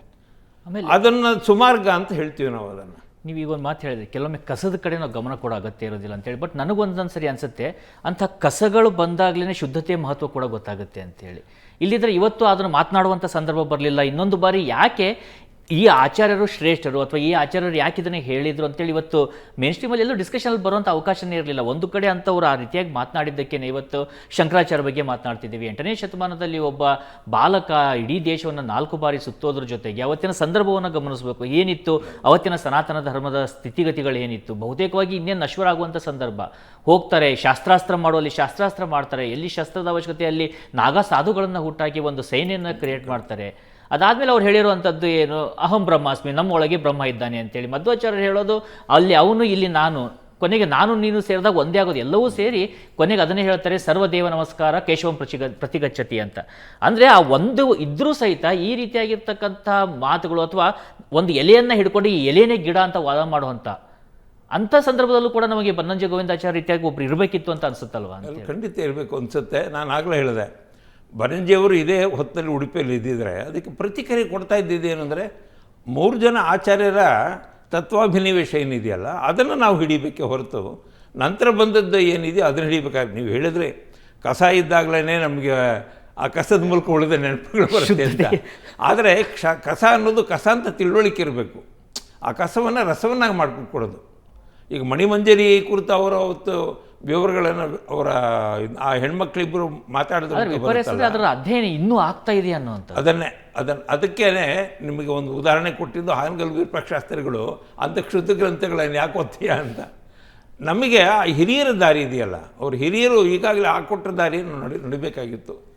ಅದು ದುರ್ದೈವ ಒಂದೊಂದು ಸರಿ ಕಾಲದ ಪ್ರವಾಹದಲ್ಲಿ ಈ ಥರದ ಕೆಲವು ಬರುತ್ತೆ. ಬಂದಾಗ ನಮಗೆ ಮರಳಿ ನಾವು ಆಚಾರ್ಯರನ್ನು ಮತ್ತೊಂದು ಸರಿ ನೋಡ್ತೀವಿ. ಶಂಕರರ ಬಗ್ಗೆ ಪ್ರಶ್ನೆನೇ ಇಲ್ಲ ಬಿಡಿಯೋದು. ಯಾಕೆಂದರೆ ಆಚಾರ್ಯ ಶಂಕರ ಭಗವತ್ಪಾದರು 4 ಕಡೆಯೂ ಆಮ್ನಾಯಿಗಳನ್ನು ಅವರು ಸ್ಥಾಪನೆ ಮಾಡಿ ಒಂದು ಧರ್ಮ ಸಂಸ್ಥಾಪನೆ ಮಾಡಿದ್ದಾಗಲಿ ಮತ್ತು ಇಡೀ ಭಾರತವನ್ನು ಒಂದು ಅಂತ ಕಟ್ಟಿದಂಥವ್ರು ಮೊದಲನೇ ಆಚಾರ್ಯ ಅವರೇನೆ. ಭಾರತವನ್ನು ವಿಭಜನೆಗೊಂಡಿದ್ದಾಗ ಪೂರ್ವ ಪಶ್ಚಿಮ ಉತ್ತರ ದಕ್ಷಿಣ ಅಂಥೇಳಿ ವಿಭಜನೆಗೊಂಡು ಒಂದು ಕಡೆ ಇದ್ದ ಕಾಲದಲ್ಲಿ 4 ಕಡೆಯೂ ಆಮ್ನಾಯಿಗಳ ಸ್ಥಾಪನೆ ಮಾಡಿ ರಾಷ್ಟ್ರ ಒಂದು ಅಂತ ಒಂದು ರಾಷ್ಟ್ರದ ಕಲ್ಪನೆ ಬಂದಿದ್ದು ಆಚಾರ್ಯರಿಂದ, ಶಂಕರಾಚಾರ್ಯರಿಂದನೇ. ಭಗವತ್ಪಾದರ ದೃಷ್ಟಿಕೋನ ಕೆಲವು ಭೌತಿಕವಾಗಿ ಮಾತ್ರ ಅಲ್ಲ, ಬೌದ್ಧಿಕವಾಗೂ ಇತ್ತು, ತಾತ್ವಿಕವಾಗೂ ಇತ್ತು. ಅದು ಆ ದೃಷ್ಟಿಯಿಂದ ಅವರು ದಶನಾಮಿ ಪದ್ಧತಿ ತಂದಿದ್ದು ಅದೇ ಕಾರಣದಿಂದಲೇ. ಈಗ ಗಿರಿ ಇರ್ಬೋದು, ಸರಸ್ವತಿ, ಭಾರತಿ, ಹೀಗೆ ಬೇರೆ ಬೇರೆ 10 ಹೆಸರುಗಳಲ್ಲಿ ಆ ಸನ್ಯಾಸತ್ವದ ಒಂದು ಕೀಲಿ ರೂಪವನ್ನು ತಂದುಕೊಟ್ರಲ್ಲ, ಅದೇನು ಅಸಾಮಾನ್ಯವಾದ ಸಂಗತಿಯೇ ಅದು. ಆಮೇಲೆ ಅವರು ಬದುಕಿದ್ದು ಅಲ್ಪಾಯುಷ್ಯ. ಅಷ್ಟೇ ಇದರಲ್ಲಿ ಇಡೀ ಭಾರತವನ್ನು ಅಷ್ಟು ಸಂಚಾರ ಮಾಡಿ ಇಡೀ ಜನಗಳಲ್ಲಿ ಒಂದು ಹೊಸ ತತ್ವವನ್ನು, ಆ ಕಾಲದಲ್ಲಿ ಇನ್ನೇನು ಮುಸ್ಲಿಮರ ಆಗಮನ, ಇನ್ನೊಂದು ಕಡೆ ಕ್ರಿಶ್ಚಿಯನ್ಗಳ ಹೊರಗಡೆಯಿಂದ ಗ್ರೀಕರ ಹುಣರ ದಾರಿಗಳು, ಇವೆಲ್ಲ ಬಂದಂಥ ಒಂದು ಇಕ್ಕಟ್ಟಿನ ಸಮಯದಲ್ಲಿ ಅವರು ಇದ್ದಿದ್ದು. ನಮ್ಮ ಸನಾತನ ಸಂಸ್ಕೃತಿಯ ಮೂಲ ರೂಪಿಕೆಗಳು ಒಡೆದು ಛಿದ್ರವಾಗ್ತಿರೋ ಕಾಲಘಟ್ಟದಲ್ಲಿ ವಾಪಸ್ ಬಂದು ಅದಕ್ಕೊಂದು ಆಕಾರವನ್ನು, ಅದಕ್ಕೊಂದು ಸುಸ್ಥಿತಿಯನ್ನು ತಂದು ಕೊಟ್ಟಿದ್ದು ಶಂಕರ ಭಗವತ್ಪಾದರು. ಆ ದೃಷ್ಟಿಯಿಂದ ನಾವು ಶಂಕರರ ಬಗ್ಗೆ ನಾವು ಯಾವತ್ತೂ ಕೂಡ 1200 ವರ್ಷ ಹತ್ತತ್ರ ಆಯಿತು, ನಾವು ಈಗಲೂ ಕೂಡ ಮಾಡಬೇಕಾದ ಅಂದರೆ ಶಂಕರ ಭಗವತ್ಪಾದರ ಆದಮೇಲೆ ರಾಮಾನುಜರಾಗಲಿ, ಮಧ್ವರಾಗಲಿ, ಮುಂದೆ ಬಂದ ವಲ್ಲಭ, ನಿಂಬಾರ್ಕ ಮುಂತಾದವರೆಲ್ಲ ಕೂಡ ಯಾವುದನ್ನು ತಾತ್ವಿಕವಾದ ವಿಚಾರಗಳನ್ನು ಸಮನ್ವಯ ಮಾಡ್ಕೊಳ್ಳೋಕ್ಕೆ ನೋಡಿದ್ರು. ಆ ಸಮನ್ವಯತೆ ಇದೆಯಲ್ಲ ಇವತ್ತಿನ ಭಾರತಕ್ಕೆ ಬೇಕಾದ್ದು, ಆ ಬಗ್ಗೆ ಸಮನ್ವಯತೆ ನಮಗೆ. ಮತ್ತೊಬ್ಬರ ಜೊತೆಗೆ ಕೆಸರಿನ ಎರಚಾಟ ಮುಖ್ಯ ಅಲ್ಲ. ನಮ್ಮ ತತ್ವದರ್ಶನಗಳ ನಡುವೆ ಒಂದು ಐಕ್ಯತೆ ಅನ್ನೋದಿದೆಯಲ್ಲ, ಇವತ್ತಿನ ಭಾರತದ ರಾಷ್ಟ್ರೀಯತೆಯಲ್ಲಿ ಒಂದು ಐಕ್ಯತೆಯನ್ನು ಬಿಂಬಿಸಬೇಕು. ಮತ್ತು ಯಾವುದು ಇವತ್ತಿನ ಅನಗತ್ಯ ಅಂತ ಅನಿಸುತ್ತೋ ಅದನ್ನು ಪಕ್ಕಕ್ಕೆ ಸರಿಸುವಂಥ ಒಂದು ನಿರ್ಣಯವನ್ನು ಕೂಡ ನಾವು ತಗೊಳ್ಬೇಕಾಗುತ್ತೆ. ಮತ್ತು ಯಾವುದು ನಮಗೆ ಬೇಡವೋ, ಈ ಸಮಾಜಕ್ಕೆ ಕಂಟಕಪ್ರಾಯವಾಗಿದೆಯೋ, ಇನ್ನೊಂದು ತತ್ವದರ್ಶನಕ್ಕೆ ಕುಠಾರಪ್ರಾಯವಾಗಿದೆಯೋ ಅದನ್ನು ಪಕ್ಕಕ್ಕೆ ಸರಿಸೋದು ಅನಿವಾರ್ಯ ಮತ್ತು ಅಗತ್ಯ. ಅದು ಯಾವುದರನ್ನೆಲ್ಲಾದರೂ ಇದ್ದರೂ ಸರಿಯೇ. ಅದು ಅಲ್ಲ, ಒಂದೊಂದು ಸರಿ ಅನಿಸುತ್ತೆ ಅದಕ್ಕೆ ಎಲ್ಲ ವ್ಯಸನಗಳಿಗಿಂತ ಅತಿ ಕೆಟ್ಟ ವ್ಯಸನ ಅಂದರೆ ಶ್ರೇಷ್ಠತೆಯ ವ್ಯಸನ ಅಂತ. ನಂದೇ ಶ್ರೇಷ್ಠ ಅನ್ನುವಂಥದ್ದು, ಅಥವಾ ನಾನು ಹೇಳಿದ್ದೆ, ಅಥವಾ ನಾನೇನು ನಂಬಿದ್ದೀನಿ, ನಾನೇನು ಓದಿದ್ದೀನಿ ಅದೇ ಶ್ರೇಷ್ಠ ಅನ್ನುವಂಥ ವ್ಯಸನ ಇಲ್ಲ. ಅದು ಏನು ಅಂದರೆ ಈ ಶ್ರೇಷ್ಠತೆ ವ್ಯಸನ ಅನ್ನೋ ಶಬ್ದ ಬಂದು ಅನಂತಮೂರ್ತಿಯವ್ರ ಕಡೆಯಿಂದ. ಈ ಶ್ರೇಷ್ಠತೆ ಅನ್ನೋದು ವ್ಯಸನವೂ ಹೌದು ನಿಜ, ಆದರೆ ಈ ಶ್ರೇಷ್ಠತೆ ಅನ್ನೋದು ಇದೆಯಲ್ಲ ಅದು ನನ್ನೊಳಗಿರುವ ದೀಪವನ್ನು ಆರಿಸ್ಬಿಡುತ್ತೆ ಕಣ್ರಿ. ನನ್ನೊಳಗಿರುವ ಒಂದು ಜ್ಯೋತಿ ಏನಿದೆಯಲ್ಲ, ಬೆಳಕು ಅಂತ ಏನು ಹೇಳ್ತೀವೋ, ಬೆಳಕನ್ನೇ ಬೆಂಬತ್ತಿರೋ ನಮಗೆ ಅದನ್ನು ಆರಿಸ್ಬಿಡುತ್ತೆ ಅದು. ಹಾಗಾಗಿ ಈ ಶ್ರೇಷ್ಠತೆ ಅನ್ನೋದು ವ್ಯಸನವಾಗ್ಕೊಡೋದು ಅಷ್ಟೇ. ಶ್ರೇಷ್ಠತೆಯ ಹುಡುಕಾಟ ಇರಬೇಕು ನಮಗೆ, ಸತ್ಯದ ಹುಡುಕಾಟ, ಶ್ರೇಷ್ಠತೆಯ ಹುಡುಕಾಟ, ಸರ್ವಜನರ ಹಿತದ ಹುಡುಕಾಟ. ಆ ಹುಡುಕಾಟ ಅನ್ವೇಷಣ ಅಂತ ನಾವೇನು ಹೇಳ್ತೀವಲ್ಲ, ಆ ಅನ್ವೇಷಣ ಬುದ್ಧಿ ನಮ್ಮಲ್ಲಿದ್ದರೆ ನಮ್ಮನ್ನು ಬೆಳಕಿನ ಕಡೆ ಕರ್ಕೊಂಡು ಹೋಗುತ್ತೆ. ಅದು ಇಲ್ಲದೆ ಹೋದರೆ ಏನಾಗುತ್ತೆ ಅಂದರೆ ನಮಗೆ ಈ ವ್ಯಸನದಲ್ಲಿ ಮುಳುಗೋಗ್ಬಿಡ್ತೀವಿ ನಾವು. ಮತ್ತು ಇದೇ ದೊಡ್ಡದು ಅಂತ ಅನ್ನೋದಕ್ಕೆ ಅವಕಾಶ ಇಲ್ಲ ಇವತ್ತು. ಇದೇ ನಂದೇ ದೊಡ್ಡದು, ನಿನ್ನ ಚಿಕ್ಕದು ಅಂತ ನೀವೊಂದು ಕಡ್ಡಿ ಇಡ್ತೀರಿ, ಇದೇ ದೊಡ್ಡದು ಅಂತ. ಆದರೆ ಇನ್ನೊಂದು ದೊಡ್ಡ ಕಡ್ಡಿ ತಂಡಿಟ್ಟು ಅದಕ್ಕಿಂತ ಅದ್ಮೇಲಾಗಿರುತ್ತಲ್ಲ. ಹಾಗಾಗಿ ಒಂದಕ್ಕಿಂತ ಒಂದು ಈ ರೀತಿ ಪೈಪೋಟಿ ಇದೆಯಲ್ಲ, ಈ ಪೈಪೋಟಿಯನ್ನು ನಾವು ಕಲ್ತ್ಕೊಳ್ಬೇಕು. ನಾವು ಆಚಾರ್ಯರ ಬರವಣಿಗೆಗಳಲ್ಲಿ, ಬನಂಜ ಗೋವಿಂದಾಚಾರ್ಯರ ಎಲ್ಲ ಬರವಣಿಗೆಗಳಲ್ಲಿ ಇದೊಂದು ಮೂಲ ಉದ್ದೇಶವಾಗಿ ಕಾಣಿಸುತ್ತೆ ನಮಗೆ. ಅಂದರೆ ನಾವು ಒಪ್ಪಿಕೊಳ್ಬೇಕಾದದ್ದು ಯಾವುದನ್ನು, ಒಪ್ಪಿಕೊಳ್ಳಬೇಕಾದದ್ದು ಯಾವುದು. ಅಪ್ಪುವುದು ಮತ್ತು ಒಪ್ಪಿಕೊಳ್ಳುವುದು ಎರಡೂ ಕೂಡ ಕ್ರಿಯೆ ನಮ್ಮೊಳಗಡೆಯಿಂದಾಗಿ ನಮ್ಮ ಜೊತೆಗೆ ಒಂದು ಸಂತತಿ ಬೆಳಿಬೇಕು ಅಂತ. ರಾಮಾಯಣವನ್ನು ಒಪ್ಕೊಳ್ಳೋದು, ಮಹಾಭಾರತವನ್ನು ಒಪ್ಕೊಳ್ಳೋದು, ಭಾಗವತವನ್ನು ಒಪ್ಕೊಳ್ಳೋದು, ಆಚಾರ್ಯತ್ರಯರ ಉಪನಿಷತ್ತುಗಳನ್ನು ಮತ್ತು ಅವರ ಭಾಷೆಗಳನ್ನು ನಾವು ಒಪ್ಕೊಂಡು ಅದು ನೋಡಿ ಓದಿ ಅದ್ರ ಜೊತೆಗೆ ಸಮನ್ವಯ ಮಾಡ್ಕೊಳ್ಳೋದು. ನಿಮಗೊಂದು ಸಣ್ಣ ಉದಾಹರಣೆ ಕೊಡ್ತೀನಿ ನಾನು. ಮೈಸೂರಿನಲ್ಲಿ ಲಕ್ಷ್ಮೀಪುರಂ ಶ್ರೀನಿವಾಸಾಚಾರ್ಯ ಅಂತ ಒಬ್ಬರಿದ್ದರು. ಅವರು ಶಿವವೈಷ್ಣವ ಸಂಪ್ರದಾಯದವರು. ಆದರೆ ಅವರು ದರ್ಶನೋದಯ ಅಂತ ಒಂದು ಗ್ರಂಥ ಬರೆದಿದ್ದಾರೆ. ಇಡೀ ದರ್ಶನೋದಯ ಅದನ್ನು ನಾನು ಮೊದಲು ಪರಿಚಯ ಮಾಡಿಕೊಟ್ಟಂಥವರು ಪ್ರೊಫೆಸರ್ ಸಾಕರು ರಾಮಚಂದ್ರಯ್ಯರು. ಅವರು ಅದನ್ನು ನಾನು ಕೈ ಕೊಟ್ಬಿಟ್ಟು ಹೇಳಿ, ನೋಡಿ ಇದೊಂದು ಪುಸ್ತಕ ಓದಬೇಕು ಮಲ್ಲೇಪುರಂ, ಇದು ನಮ್ಮ ಜನ ಓದ್ತಾ ಇಲ್ಲ ಇದನ್ನು ಅಂತ. ಆ ಗ್ರಂಥದಲ್ಲಿ ಏನು ಮಾಡಿದ್ದಾರೆ ಅಂದರೆ ಎಲ್ಲ ಮತದ ಅಭಿಪ್ರಾಯಗಳನ್ನು, ಎಲ್ಲ ದರ್ಶನಗಳು, ಮತ ಅಂತಲೇ ಹೇಳಲ್ಲ, ಎಲ್ಲ ದರ್ಶನಗಳ ಅಭಿಪ್ರಾಯವನ್ನು ಒಂದು ಕಡೆ ಕ್ರೋಢೀಕರಿಸಿ ಅವುಗಳಲ್ಲಿರುವಂಥ ಸಾಮ್ಯತೆಗಳು ಯಾವ್ಯಾವುದು ಅನ್ನೋದನ್ನು ಬಹಳ ಯುಕ್ತಿಯುಕ್ತವಾಗಿ ಅದನ್ನು ತೋರಿಸ್ಕೊಟ್ಟಿದ್ದಾರೆ. ಅದನ್ನು ಆ ದರ್ಶನೋದಯನ್ನು ನಾವು ನೋಡಿದ್ರೆ ನಮಗೆ ಇವತ್ತಿನ ಈ ಅಲ್ಪ ಬುದ್ಧಿ ಉಳ್ಳವರು, ಮತಿ ವಿಕಲ್ಪ ಇರೋರು ಈ ಥರದ ಚೇಷ್ಟೆ ಮಾಡ್ತಾರೆ. ಮತಿ ವಿಕಲ್ಪವನ್ನು ತೆಗೆದುಹಾಕಿದ್ರೆ ಸವಿಕಲ್ಪ ಆಗಬೇಕಷ್ಟೆ.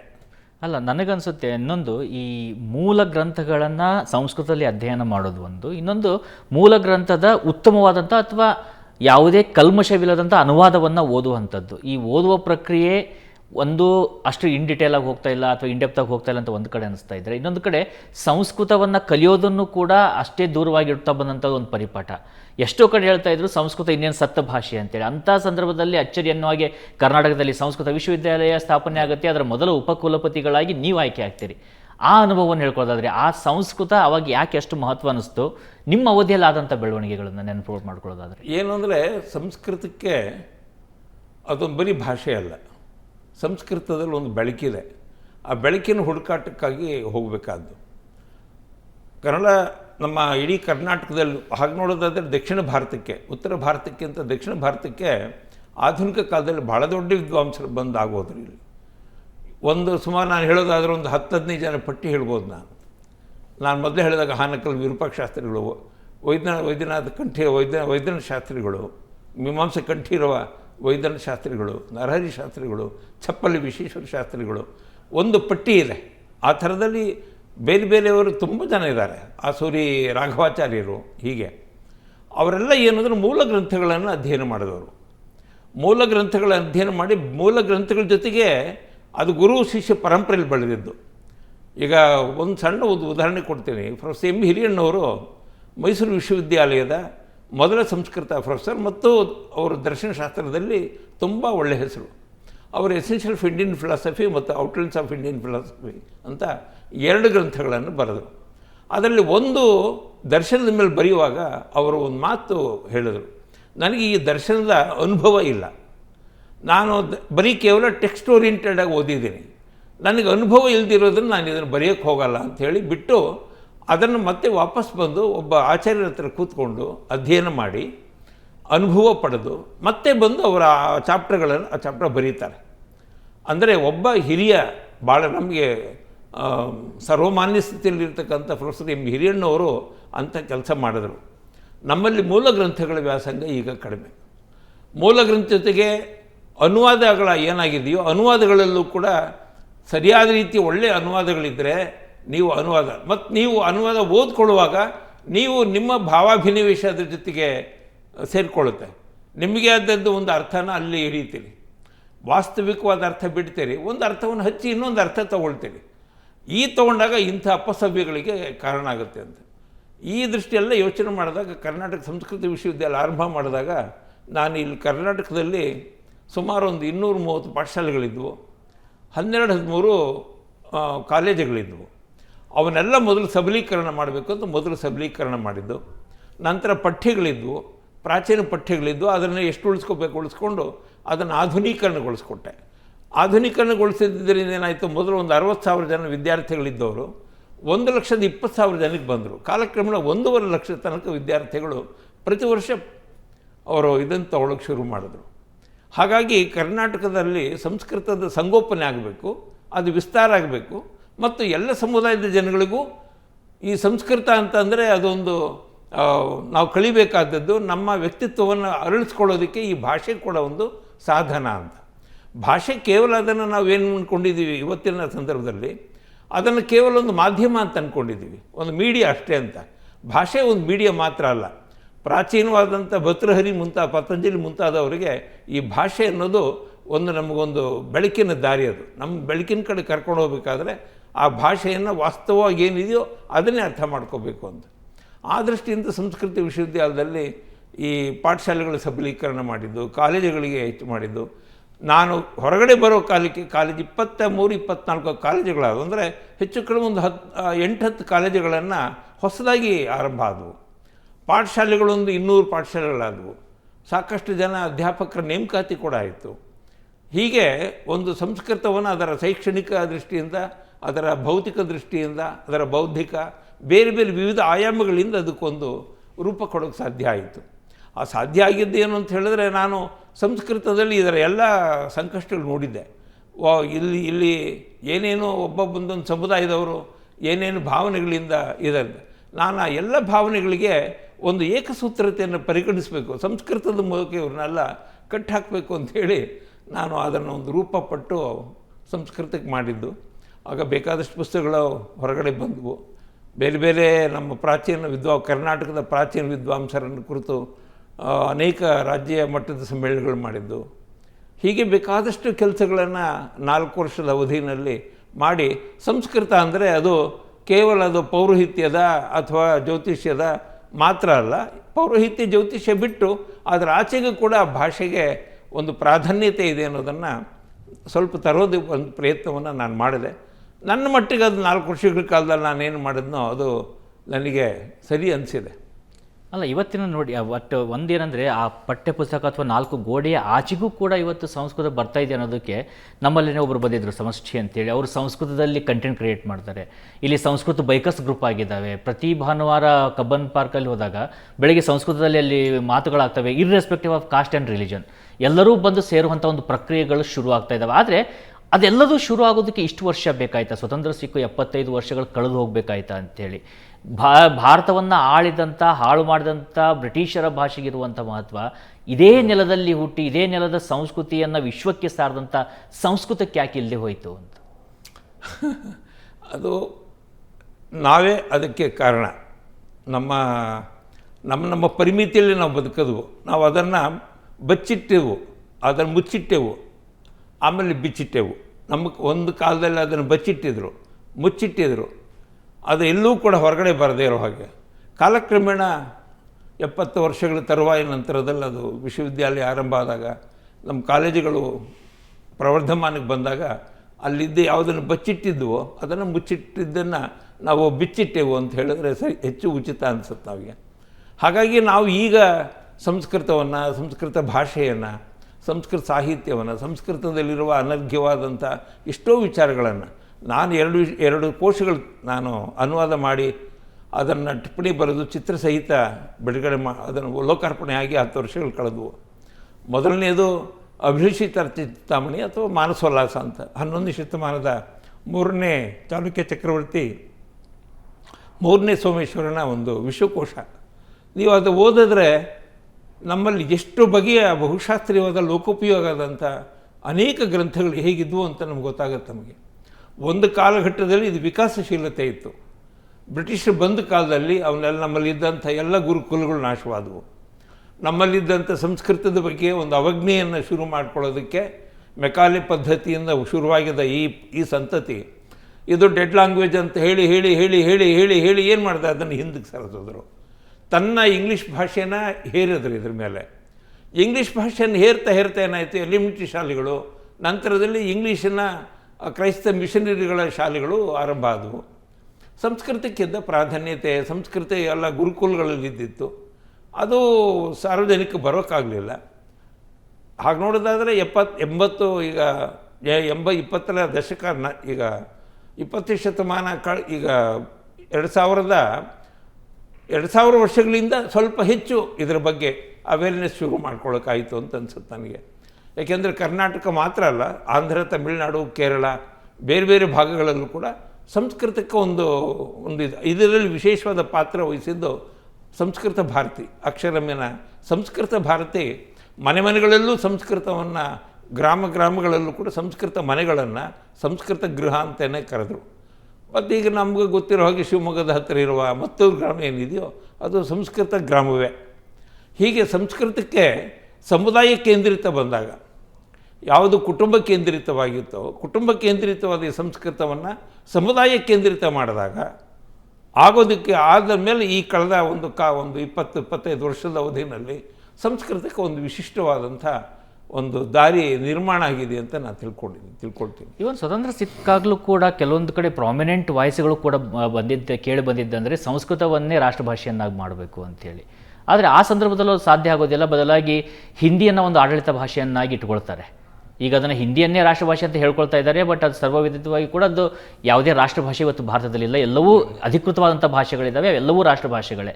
ಹಾಗಾಗಿ ಅಂಥ ಒಂದು ಭಾಷೆ ಪ್ರಾಧಾನ್ಯತೆ ಸರ್ಕಾರದ ಮಟ್ಟದಲ್ಲೂ ಕೂಡ ಸಿಗಲಿಲ್ವಾ? ಅದಕ್ಕೆ ಸಿಗಬೇಕಾದಂಥ ಗೌರವ ಅದನ್ನು ಒಂದು ಕಾಲದಲ್ಲಿ ಹಿಂದಿ ಮೇಲಿದ್ದಂಥ ಇದು ರಾಜಕೀಯವಾದಂಥ ರಾಜಕೀಯ ಪ್ರೇರಿತವಾದ್ದೇ ಹೊರತು ಸಾಂಸ್ಕೃತಿಕ ಪ್ರೇರಿತವಾದ ಸಂಗತಿ ಅಲ್ಲ ಅದು.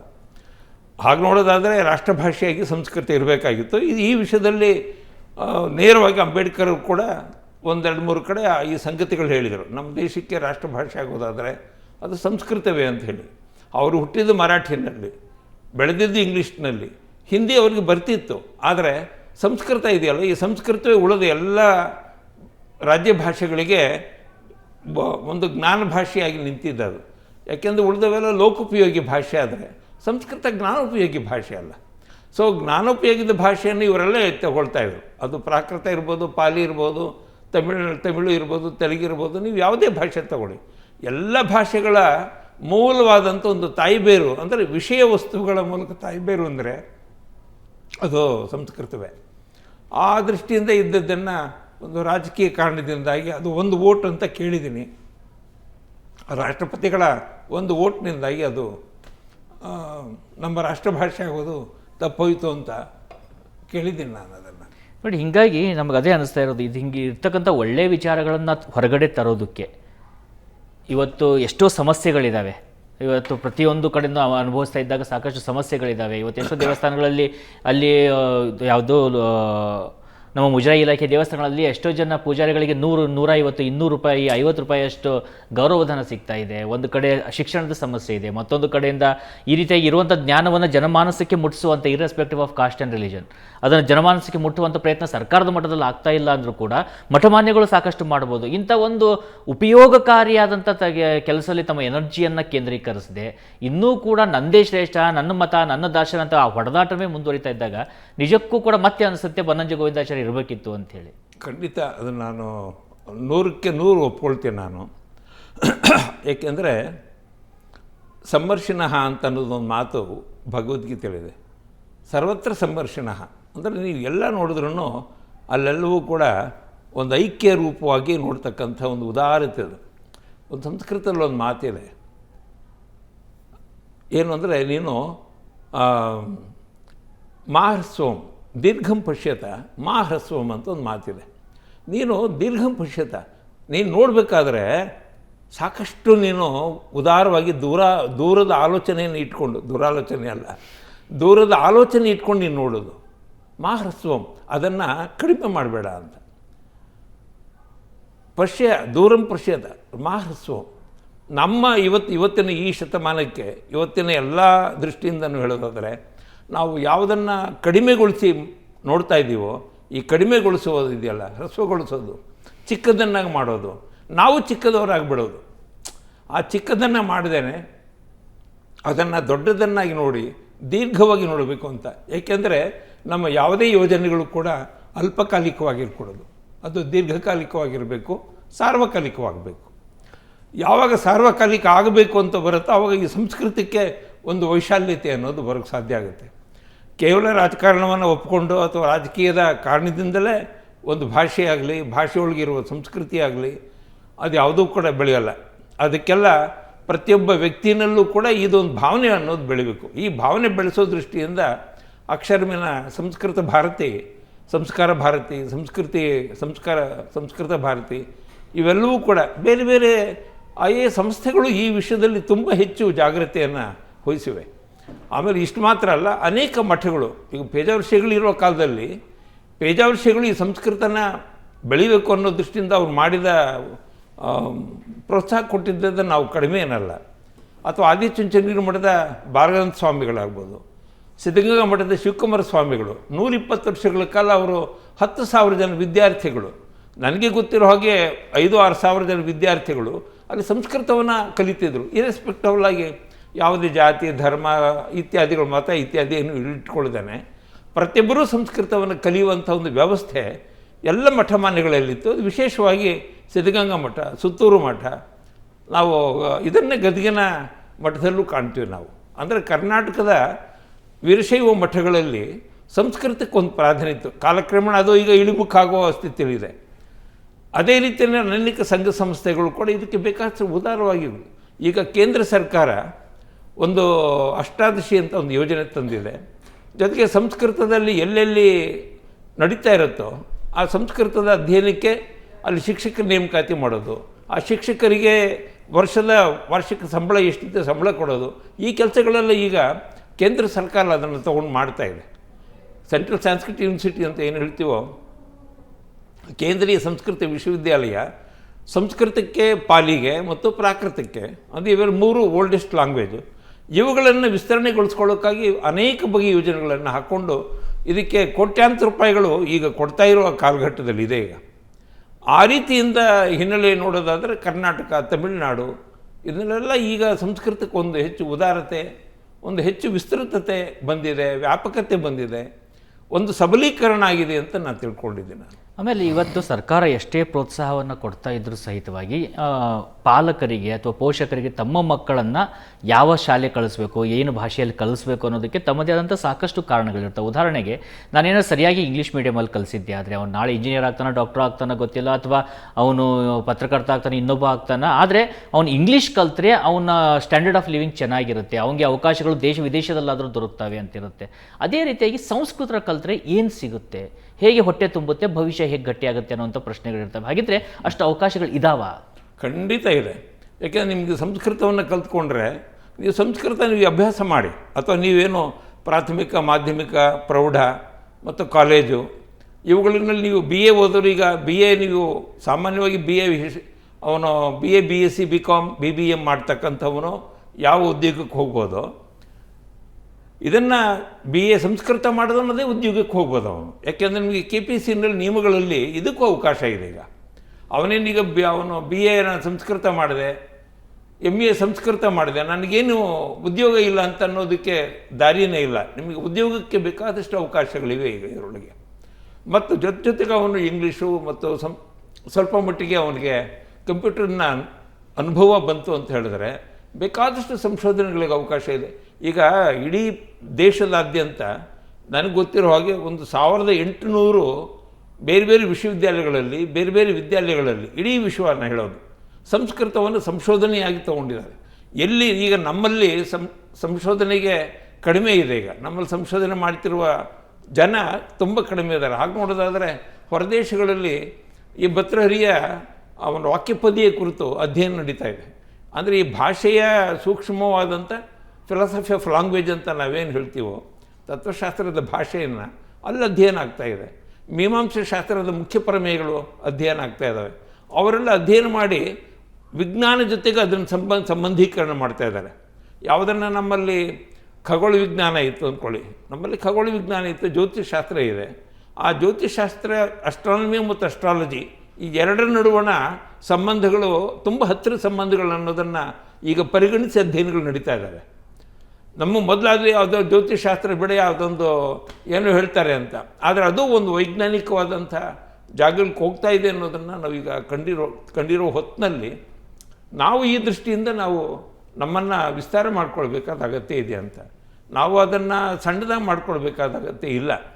ಏಕೆಂದರೆ ಸಂಸ್ಕೃತಕ್ಕೆ ವೈಶಾಲ್ಯತೆಯನ್ನು ಅವನ ಕಲಿಕೆ ಆಧಾರದ ಮೇಲೆ ಇವತ್ತು ನೋಡಿ, ಉದಾಹರಣೆಗೆ ಈಗ ಉತ್ತರ ಭಾರತದ ಬೇರೆ ಬೇರೆ ಭಾಗಗಳಲ್ಲಿರುವ ವಿದ್ಯಾಲಯಗಳಲ್ಲಿ, ವಿಶ್ವವಿದ್ಯಾಲಯಗಳಲ್ಲಿ ಹೆಚ್ಚು ಜನ ಇರೋದು ಯಾರು ಅಂತಂದರೆ ಕರ್ನಾಟಕದವರು. ಕರ್ನಾಟಕದಲ್ಲಿ ಸಂಸ್ಕೃತ ಕಲ್ತಿರೋರು ಯಾರಿದ್ದಾರೋ ಅವರೆಲ್ಲ ಅಧ್ಯಾಪಕರಾಗಿದ್ದಾರೆ, ಸಂಶೋಧಕರಾಗಿದ್ದಾರೆ. ಅಷ್ಟು ಮಾತ್ರ ಅಲ್ಲ, ಇಲ್ಲಿಂದ ಹೊರದೇಶಗಳಿಗೆ ಹೋಗಿ ಅಲ್ಲೂ ಕೂಡ ಅವರು ಸಂಸ್ಕೃತದ ಸಂಗೋಪನೆಯಲ್ಲಿ ಅವರು ನಿರತರಾಗಿದ್ದಾರೆ. ಅದೇ ಸಂಸ್ಕೃತವನ್ನು ಕಲ್ತರೆ ನನಗೇನು ಕೆಲಸವೇ ಇಲ್ಲ ಅನ್ನೋದೇನು ಬೇಕಾಗಿಲ್ಲ. ಸಂಸ್ಕೃತ ಕಲ್ತರೆ ನೀನು ಸ್ವದೇಶದಲ್ಲೂ ಇರ್ಬೋದು, ಸ್ವರಾಜ್ಯದಲ್ಲೂ ಇರ್ಬೋದು, ಪರರಾಜ್ಯದಲ್ಲೂ ಕೆಲಸ ಮಾಡೋಕ್ಕೆ ಅವಕಾಶಗಳಿವೆ. ಆದರೆ ಪ್ರತಿಭೆ ಅನ್ನೋದು ಇದೆಯಲ್ಲ, ಆ ಪ್ರತಿಭೆ ಅಂದರೆ ಎಲ್ಲಿ ಬೇಕಾದ್ರೂ ಬೆಳಗ್ಬೋದು. ಪ್ರತಿಭೆಯೇ ಇಲ್ಲದೆ ಇದ್ದರೆ ನೀವು ಬೆಳಗೋದಕ್ಕೆ ಸಾಧ್ಯತೆ ಇರುತ್ತೆ. ಮೂಲತಃ ನಮಗೆ ಅದರಲ್ಲಿ ಆಸಕ್ತಿ ಮತ್ತು ಅದರಲ್ಲಿ ನಾನು ಬೆಳಿತೀನಿ, ಅದನ್ನು ಬೆಳೆಸ್ತೀನಿ, ನಾನು ಬೆಳಿತೀನಿ ಅಂತ. ಸಂಸ್ಕೃತವನ್ನು ಬೆಳೆಸೋ ಮೂಲಕ ನಾನು ಬೆಳಿಬೇಕು, ನಾನು ಬೆಳೆಯೋ ಮೂಲಕ ಸಂಸ್ಕೃತವು ಬೆಳೀತಾ ಹೋಗಬೇಕು. ಇದು ಉಭಯ ಕ್ರಿಯೆ. ಈ ಉಭಯ ಕ್ರಿಯೆಯನ್ನು ಚೆನ್ನಾಗಿ ಮಾಡ್ಕೊಳ್ಳೋಕ್ಕೆ ಸಾಧ್ಯತೆ ಇದೆ. ಆ ದೃಷ್ಟಿಯಿಂದ ಸಂಸ್ಕೃತಕ್ಕೆ ಇವತ್ತು ಒಂದು ವೈಶಾಲ್ಯತೆಯನ್ನು ಕಾಣ್ತಾ ಇದ್ದೀವಿ ಅಂತ ಅನ್ಕೋಬೋದು. ಯಾಕೆಂದರೆ ಈ ಇಡೀ ಭಾರತದಲ್ಲಿಯೇ ನಮಗೆ 22-23 ಸಂಸ್ಕೃತ ಅಂದರೆ ಅದನ್ನು ನಾನು ಹೇಳ್ತಿರೋದು ಅಂದರೆ ಈ ಸ್ಟೇಟ್ ಯೂನಿವರ್ಸಿಟಿಗಳಿವೆ, ಸೆಂಟ್ರಲ್ ಯೂನಿವರ್ಸಿಟಿಗಳಿವೆ, ಮತ್ತು ಡೀಮ್ಡ್ ಯೂನಿವರ್ಸಿಟಿಗಳಿವೆ, ಮತ್ತು ಪ್ರೈವೇಟ್ ಯೂನಿವರ್ಸಿಟಿಗಳಿವೆ. ಪ್ರೈವೇಟ್ ಯೂನಿವರ್ಸಿಟಿ ಸಂಸ್ಕೃತಕ್ಕಿಲ್ಲ, ಆದರೆ ಸ್ಟೇಟ್ ಯೂನಿವರ್ಸಿಟಿಗಳಿವೆ, ಮತ್ತು ನಮ್ಮ ಸೆಂಟ್ರಲ್ ಯೂನಿವರ್ಸಿಟಿ ಮತ್ತು ಡೀಮ್ಡ್ ಯೂನಿವರ್ಸಿಟಿಗಳಿವೆ. ಈ 3 ಯೂನಿವರ್ಸಿಟಿಗಳಲ್ಲಿ ಸಂಸ್ಕೃತವನ್ನು ಪ್ರಧಾನ ಇದೆ. ಅದರಲ್ಲಿ ವಿಶೇಷವಾಗಿ ಸೆಂಟ್ರಲ್ ಸಾಂಸ್ಕೃತಿಕ್ ಯೂನಿವರ್ಸಿಟಿ ಏನಿದೆ ಅದು ನೇರವಾಗಿ ಅದು ಕೇಂದ್ರ ಸರ್ಕಾರದ ಅಧೀನದಲ್ಲಿ ಬರುತ್ತೆ. ಅದು ಈಗ ಎಲ್ಲ ಕಡೆಯೂ ಕೂಡ ಅನೇಕ ಯೋಜನೆಗಳಿಗೆ ಬೇಕಾದಷ್ಟು ಹಣವನ್ನು ಕೊಡ್ತಾ ಇದ್ದಾರೆ, ಮತ್ತು ಬೇಕಾದಷ್ಟು ಸಂಸ್ಕೃತದ ಭಾಷೆಯ ಬೆಳವಣಿಗೆ ದೃಷ್ಟಿಯಿಂದ ಕೊಡ್ತಾ ಇದ್ದಾರೆ. ಅವುಗಳಲ್ಲಿ ಯಾರು ಸಂಸ್ಕೃತವನ್ನು ಅಧ್ಯಯನ ಮಾಡಿರ್ತಾರೋ ಅವನು ಹೋಗಿ ಅಂಥ ಯೋಜನೆಗಳನ್ನು ಕೈ ತೊಗೊಂಡು ಕೆಲಸ ಮಾಡ್ತಾ ಹೋಗ್ಬೋದಲ್ಲ. ಹಾಗಾಗಿ ನಿಮಗೆ ಇತರೆ ಭಾಷೆಗಳು ಮತ್ತು ಇತರೆ ವಿಜ್ಞಾನ ಕ್ಷೇತ್ರ, ಸಮಾಜ ವಿಜ್ಞಾನ ಕ್ಷೇತ್ರ ಅಥವಾ ಬೇರೆ ನಿಮಗೆ ವಾಣಿಜ್ಯ ಕ್ಷೇತ್ರದಲ್ಲಿ ಯಾವ ಪ್ರಾಧಾನ್ಯತೆ ಇದೆಯೋ ಆ ಪ್ರಾಧಾನ್ಯತೆಗೆ ಹತ್ತತ್ರ ಬರ್ತಾ ಇದೆ ಈಗ ಸಂಸ್ಕೃತ. ಅದನ್ನು ನಾವು ಹೆಮ್ಮೆಯಿಂದ ಹೇಳ್ಕೊಳ್ಬೋದಾದಂಥ ಸಂದರ್ಭದಲ್ಲಿ ನಾವಿದ್ದೀವಿ ಅಂತ. ಅಲ್ಲ, ಇಂಥ ಸಾಕಷ್ಟು ವಿಚಾರಗಳು ಕೂಡ ಈಗ ನಾಳೆ ಬನ್ನಂಜೆ ಗೋವಿಂದಾಚಾರ್ಯ ಅವರ 90ನೇ ವರ್ಷದ ಜಯಂತಿ ಏನಿದೆ ಆ ಸಂದರ್ಭದಲ್ಲಿ ಆಗುತ್ತೆ, ಚರ್ಚೆ ಆಗುತ್ತೆ ಅಂತೇಳಿ ಕೂಡ ಭಾವಿಸ್ತೀನಿ. ಹಾಗಿದ್ರೆ ಈಗ ಆಗಸ್ಟ್ 1ನೇ ತಾರೀಕಿನಿಂದ ಬಹುತೇಕ ಶುರು ಆಗ್ತಾ ಇದೆ ಅನ್ಸುತ್ತೆ. ಆಗಸ್ಟ್ 1ರಿಂದ 3 ಅಲ್ವಾ? 2-3 ಏನೆಲ್ಲ ಕಾರ್ಯಕ್ರಮಗಳು ಹಮ್ಮಿಕೊಂಡಿದ್ದೀರಿ? ಹೇಗೆ ಒಬ್ಬ ಏನೂ ಗೊತ್ತಿಲ್ಲದಂಥ ಒಬ್ಬ ವ್ಯಕ್ತಿ ಬಂದರೆ ಏನು ಆತನಿಗೆ ಸ್ಫೂರ್ತಿ ಆಗುತ್ತೆ? ಅಲ್ಲಿ ಬನ್ನಂಜೆ ವಿದ್ವಾಂಸರು ಬರ್ತಾರೆ, ಪಂಡಿತರು ಬರ್ತಾರೆ, ದೊಡ್ಡ ದೊಡ್ಡ ಅವರ ಶಿಷ್ಯ ವರ್ಗ ಎಲ್ಲನೂ ಬರುತ್ತೆ. ಆದರೆ ಏನೂ ಗೊತ್ತಿಲ್ಲದ ಒಬ್ಬ ಸಾಮಾನ್ಯ ಬಂದರೂ ಕೂಡ ಆ 3 ದಿನದಲ್ಲಿ ಅವನಲ್ಲಿ ಏನು ಬದಲಾವಣೆ ಆಗ್ಬೋದು? ಅವನು ಬಂದ ಮೇಲೆ ಒಬ್ಬ ನಮ್ಮ ನಾಡಿನಲ್ಲಿ ಇಂಥ ಒಬ್ಬ ಆಚಾರ್ಯರು ಇಷ್ಟು ವೈಶಾಲ್ಯದಿಂದ ಇಷ್ಟು ಎತ್ತರದ ಒಬ್ಬ ದೊಡ್ಡ ವಿದ್ವಾಂಸ ಆಗೋದ್ನಲ್ಲ ಅಂತ ಅನ್ನೋದೊಂದು ಧನ್ಯತಾ ಭಾವ ಬರಬೇಕು. ಮತ್ತು ಅವರ ಗ್ರಂಥಗಳನ್ನು ಓದೋ ಮೂಲಕ, ಅವರ ಪುಸ್ತಕಗಳನ್ನು ಓದೋ ಮೂಲಕ, ಅವರ ಕೃತಿಗಳನ್ನು ಓದೋ ಮೂಲಕ ಮತ್ತು ಅವ್ರ ಕೃತಿಗಳ ಬಗ್ಗೆ ಚರ್ಚೆ ಆಗುತ್ತೆ ಅಲ್ಲೆಲ್ಲ.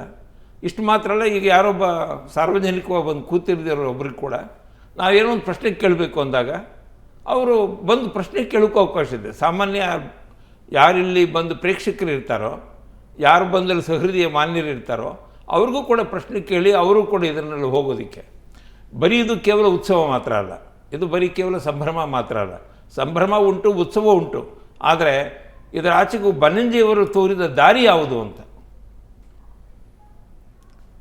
ಬರೀ ಇರೋದೇ ಅದು ಬನ್ನಂಜಿಯವರದ್ದೇ ಮಾತಿದೆ. ಇರುವು ಬರೀ ಇರುವ ಅರಿವಲ್ಲ, ಅರಿವಿನ ಇರುವು ಇದೆಯಲ್ಲ ಅದು ಸಂಪತ್ತು ನಮಗಾಗಬೇಕು ಅಂತ. ನಮ್ಮ ಜೋಬಲ್ಲಿ ದುಡ್ಡು ಇರುತ್ತೆ, ಅದು ಸಂಪತ್ತು ತಿಳ್ಕೊಂಡಿದ್ದೀವಿ. ಆದರೆ ಬರೀ ಆ ಸಂಪತ್ತು ನಿಜವಾದ ಸಂಪತ್ತು ಯಾವುದು ಅಂದರೆ ಅರಿವಿನ ಇರುವು ಸಂಪತ್ತು ಅಂತ.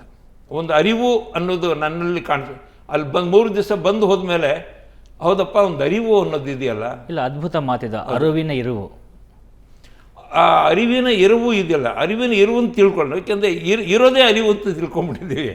ಈಗ ಉಣ್ಣೋದು, ತಿನ್ನೋದು, ಮಾತಾಡೋದು, ಮಲಗೋದು, ಇದನ್ನೇ ಇರುವು ಅಂತ ತಿಳ್ಕೊಂಡು ಇದೇ ಇರುವಿನ ಅರಿವು ಅಂತ ತಿಳ್ಕೊಂಡಿದ್ದೀವಿ.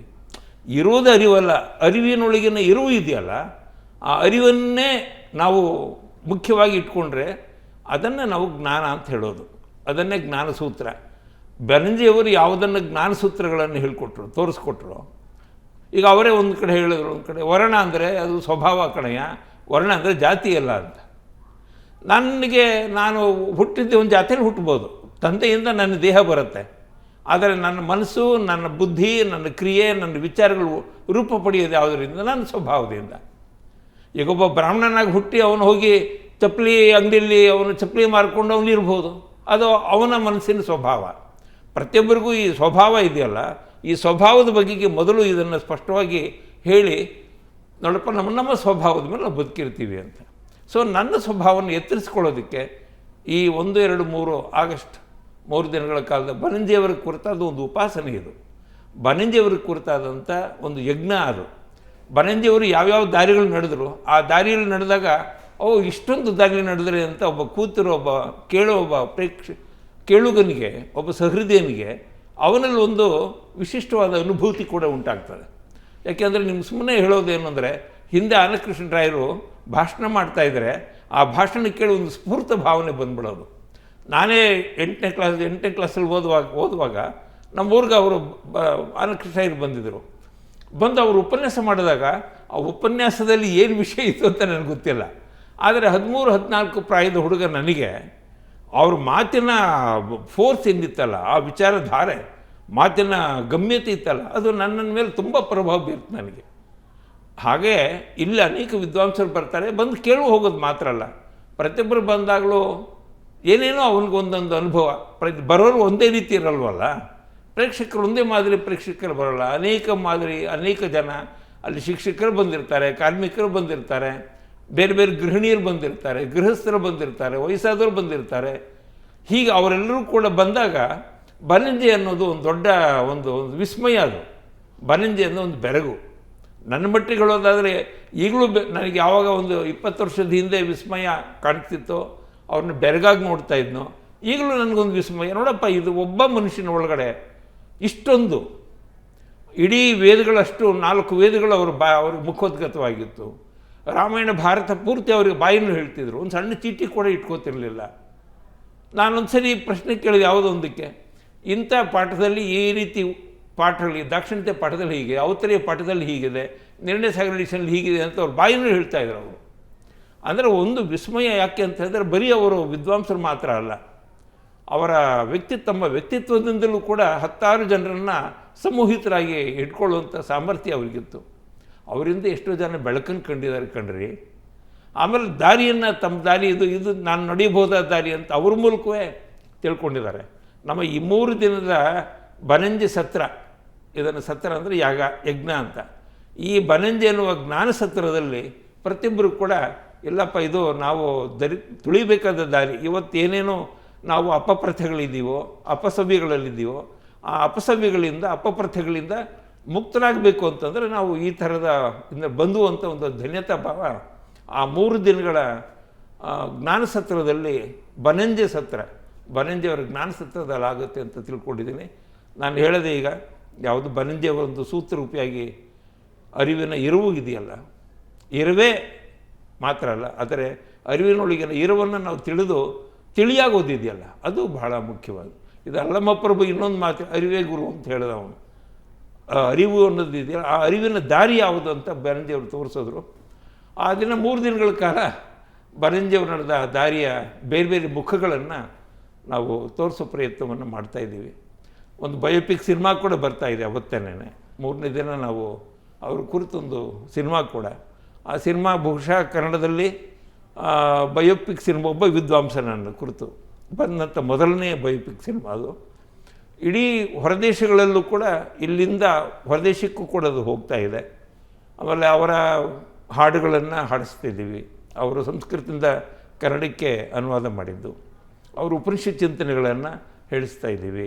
ಅವರ ಬೇರೆ ಬೇರೆ ಮುಖಗಳು, ಅವರ ಶಾಸ್ತ್ರದ ಗ್ರಂಥಗಳನ್ನು, ಅನುವಾದ ಗ್ರಂಥಗಳನ್ನು, ಬೇರೆ ಬೇರೆ ಮುಖಗಳಲ್ಲಿ ಬೇಂದ್ರೆ ಬನಂಜೆಯವರು ಹೇಗೆ ಬೆಳೆದರು, ಬೇಂದ್ರೆ ಅಂಥವರನ್ನು ಆಕರ್ಷಣೆ ಮಾಡಿದಂಥವರು ಬನಂಜೆ.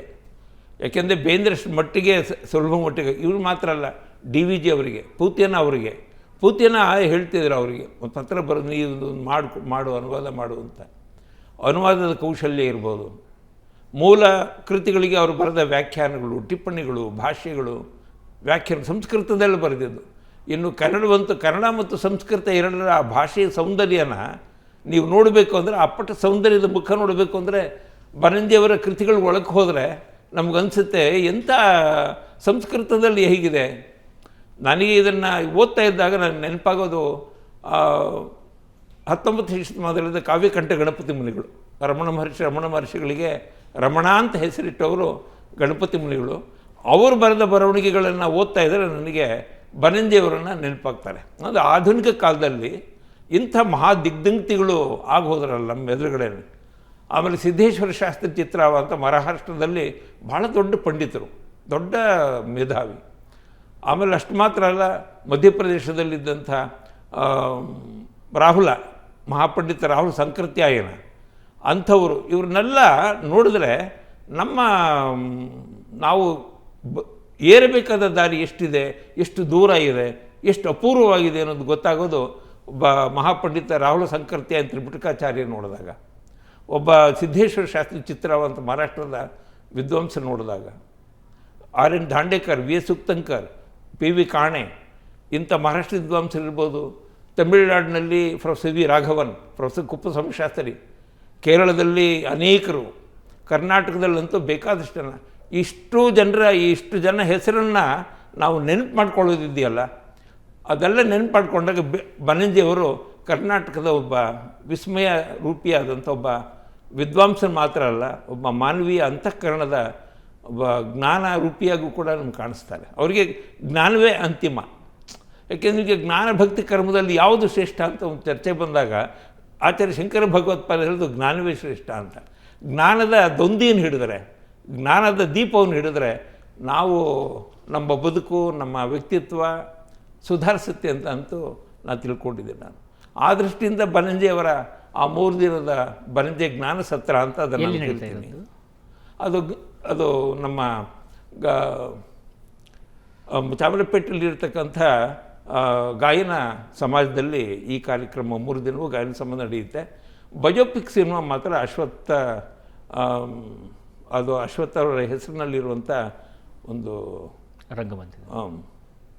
ಖಂಡಿತವಾಗಿ ಕೂಡ ಸಾಕಷ್ಟು ವಿಚಾರಗಳನ್ನು ನಿಮ್ಮ ಜೊತೆಯಲ್ಲಿ ಮಾತನಾಡುವಂಥದ್ದಿದೆ. ಇವತ್ತಿನ ಸಂದರ್ಭದಲ್ಲಿ ನಮಗೆ ಬನ್ನಂಜೆ ಗೋವಿಂದಾಚಾರ್ಯ ಯಾಕೆ ಅಷ್ಟು ಮುಖ್ಯ ಆಗ್ತಾರೆ ಅನ್ನೋಂಥ ವಿಚಾರದ ಬಗ್ಗೆ ಕೂಡ ಸಾಕಷ್ಟು ಮಾತನಾಡಿದ್ವಿ. ಇದರ ಜೊತೆಗೆ ನಿಮ್ಮ ಜೊತೆಯಲ್ಲಿ ಉಪನಿಷತ್ತು ಬಗ್ಗೆ, ಭಾಷೆಯ ಬೆಳವಣಿಗೆ ಬಗ್ಗೆ, ಹೀಗೆ ಸಾಕಷ್ಟು ವಿಚಾರಗಳನ್ನು ನನಗೆ ಮಾತನಾಡುವಂಥದ್ದಿದೆ. ಬಹುತೇಕವಾಗಿ ಮುಂಬರುವಂಥ ದಿನಗಳಲ್ಲಿ ಅದಕ್ಕೂ ಕೂಡ ಸಂದರ್ಭ ಮತ್ತು ಅವಕಾಶ ಒದಗಿ ಬರುತ್ತೆ ಅಂತ ಅಂದ್ಕೊಳ್ತಾ ಇದ್ದೀನಿ.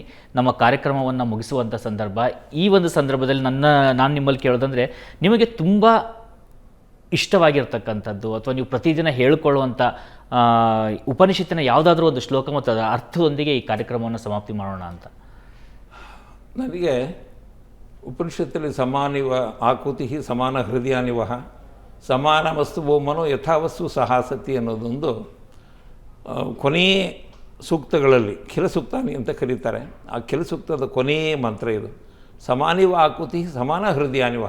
ನಾವು ಸಮಾನವಾದ ಮನಸ್ಸುಗಳಲ್ಲಿ ಇರೋಣ. ನಮ್ಮಲ್ಲಿ ಸಮಾನವಾದ ಹೃದಯದಲ್ಲಿ, ನಮ್ಮಿಬ್ಬರ ಹೃದಯದಲ್ಲಿ ಸಮಾನತೆ ಅನ್ನೋದು ಇರಲಿ. ಸಮಾನ ವಸ್ತುವೋ ಮನೋ, ನಮ್ಮ ಮನಸ್ಸು ಯಾವಾಗಲೂ ಕೂಡ ಸಮಾನತೆಯ ಬಗೆಗೆ, ಸಮಾನ ಚಿಂತನೆಯ ಬಗೆಗೆ ಇರಲಿ. ಯಥಾವಸ್ತು ಸಹಾಸತಿ, ನಮ್ಮಲ್ಲಿ ಅದು ಇರಲಿ ಅಂಥೇಳಿ ನಾವು ಪ್ರಾರ್ಥನೆ ಮಾಡಿಕೊಳ್ಳೋಣ ಅಂತ. ನಮ್ಮಲ್ಲಿ ಇದು ಬಹಳ ಮುಖ್ಯವಾದ್ದು.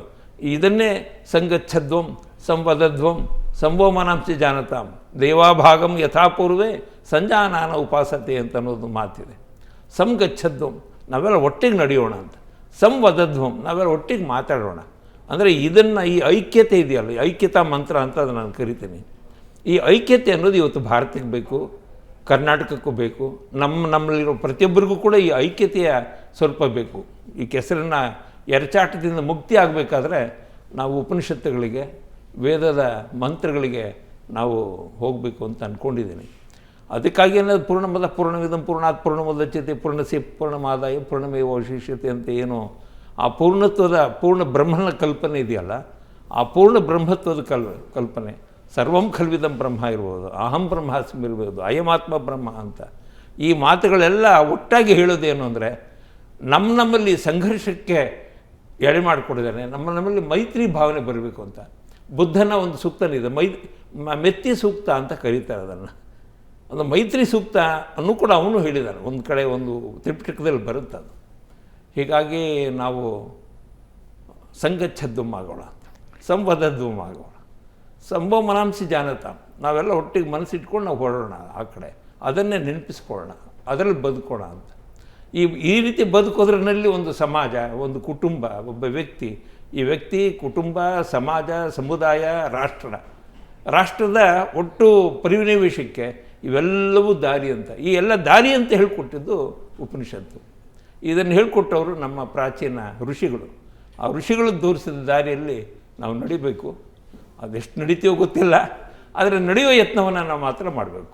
ಖಂಡಿತವಾಗಿ ಕೂಡ ತುಂಬ ಅದ್ಭುತವಾದಂಥ ಮಾತುಗಳನ್ನು ಹೇಳಿದ್ರಿ. ವೀಕ್ಷಕರೇ, ನೋಡಿದ್ರಲ್ಲ, ಇವತ್ತಿನ ನಮ್ಮ ಈ ಪಾಸಿಟಿವ್ ಪಲ್ಸ್ ಕಾರ್ಯಕ್ರಮದಲ್ಲಿ ಸಾಕಷ್ಟು ವಿಚಾರಗಳ ಬಗ್ಗೆ ಮಾತನಾಡಿದ್ವಿ, ಸಾಕಷ್ಟು ವಿಚಾರಗಳ ಬಗ್ಗೆ ಚರ್ಚೆಯನ್ನು ಕೂಡ ಮಾಡಿದ್ವಿ. ಇನ್ನೂ ಕೂಡ ಸಾಕಷ್ಟು ವಿಚಾರ ಚರ್ಚಿಸುವಂಥದ್ದು ಇದೆ. ನೀವು ಖಂಡಿತವಾಗಿ ನಮ್ಮ ಜೊತೆಲಿ ಇದೇ ರೀತಿಯಾಗಿರ್ತೀರಿ, ನೋಡ್ತೀರಿ ನಿರಂತರವಾಗಿ ಸುವರ್ಣ ನ್ಯೂಸ್ನ ಡಿಜಿಟಲ್ ಪ್ಲಾಟ್ಫಾರ್ಮ್ನ, ಅದೇ ರೀತಿಯಾಗಿ ಸುವರ್ಣ ನ್ಯೂಸ್, ನೇರ, ದಿಟ್ಟ, ನಿರಂತರ.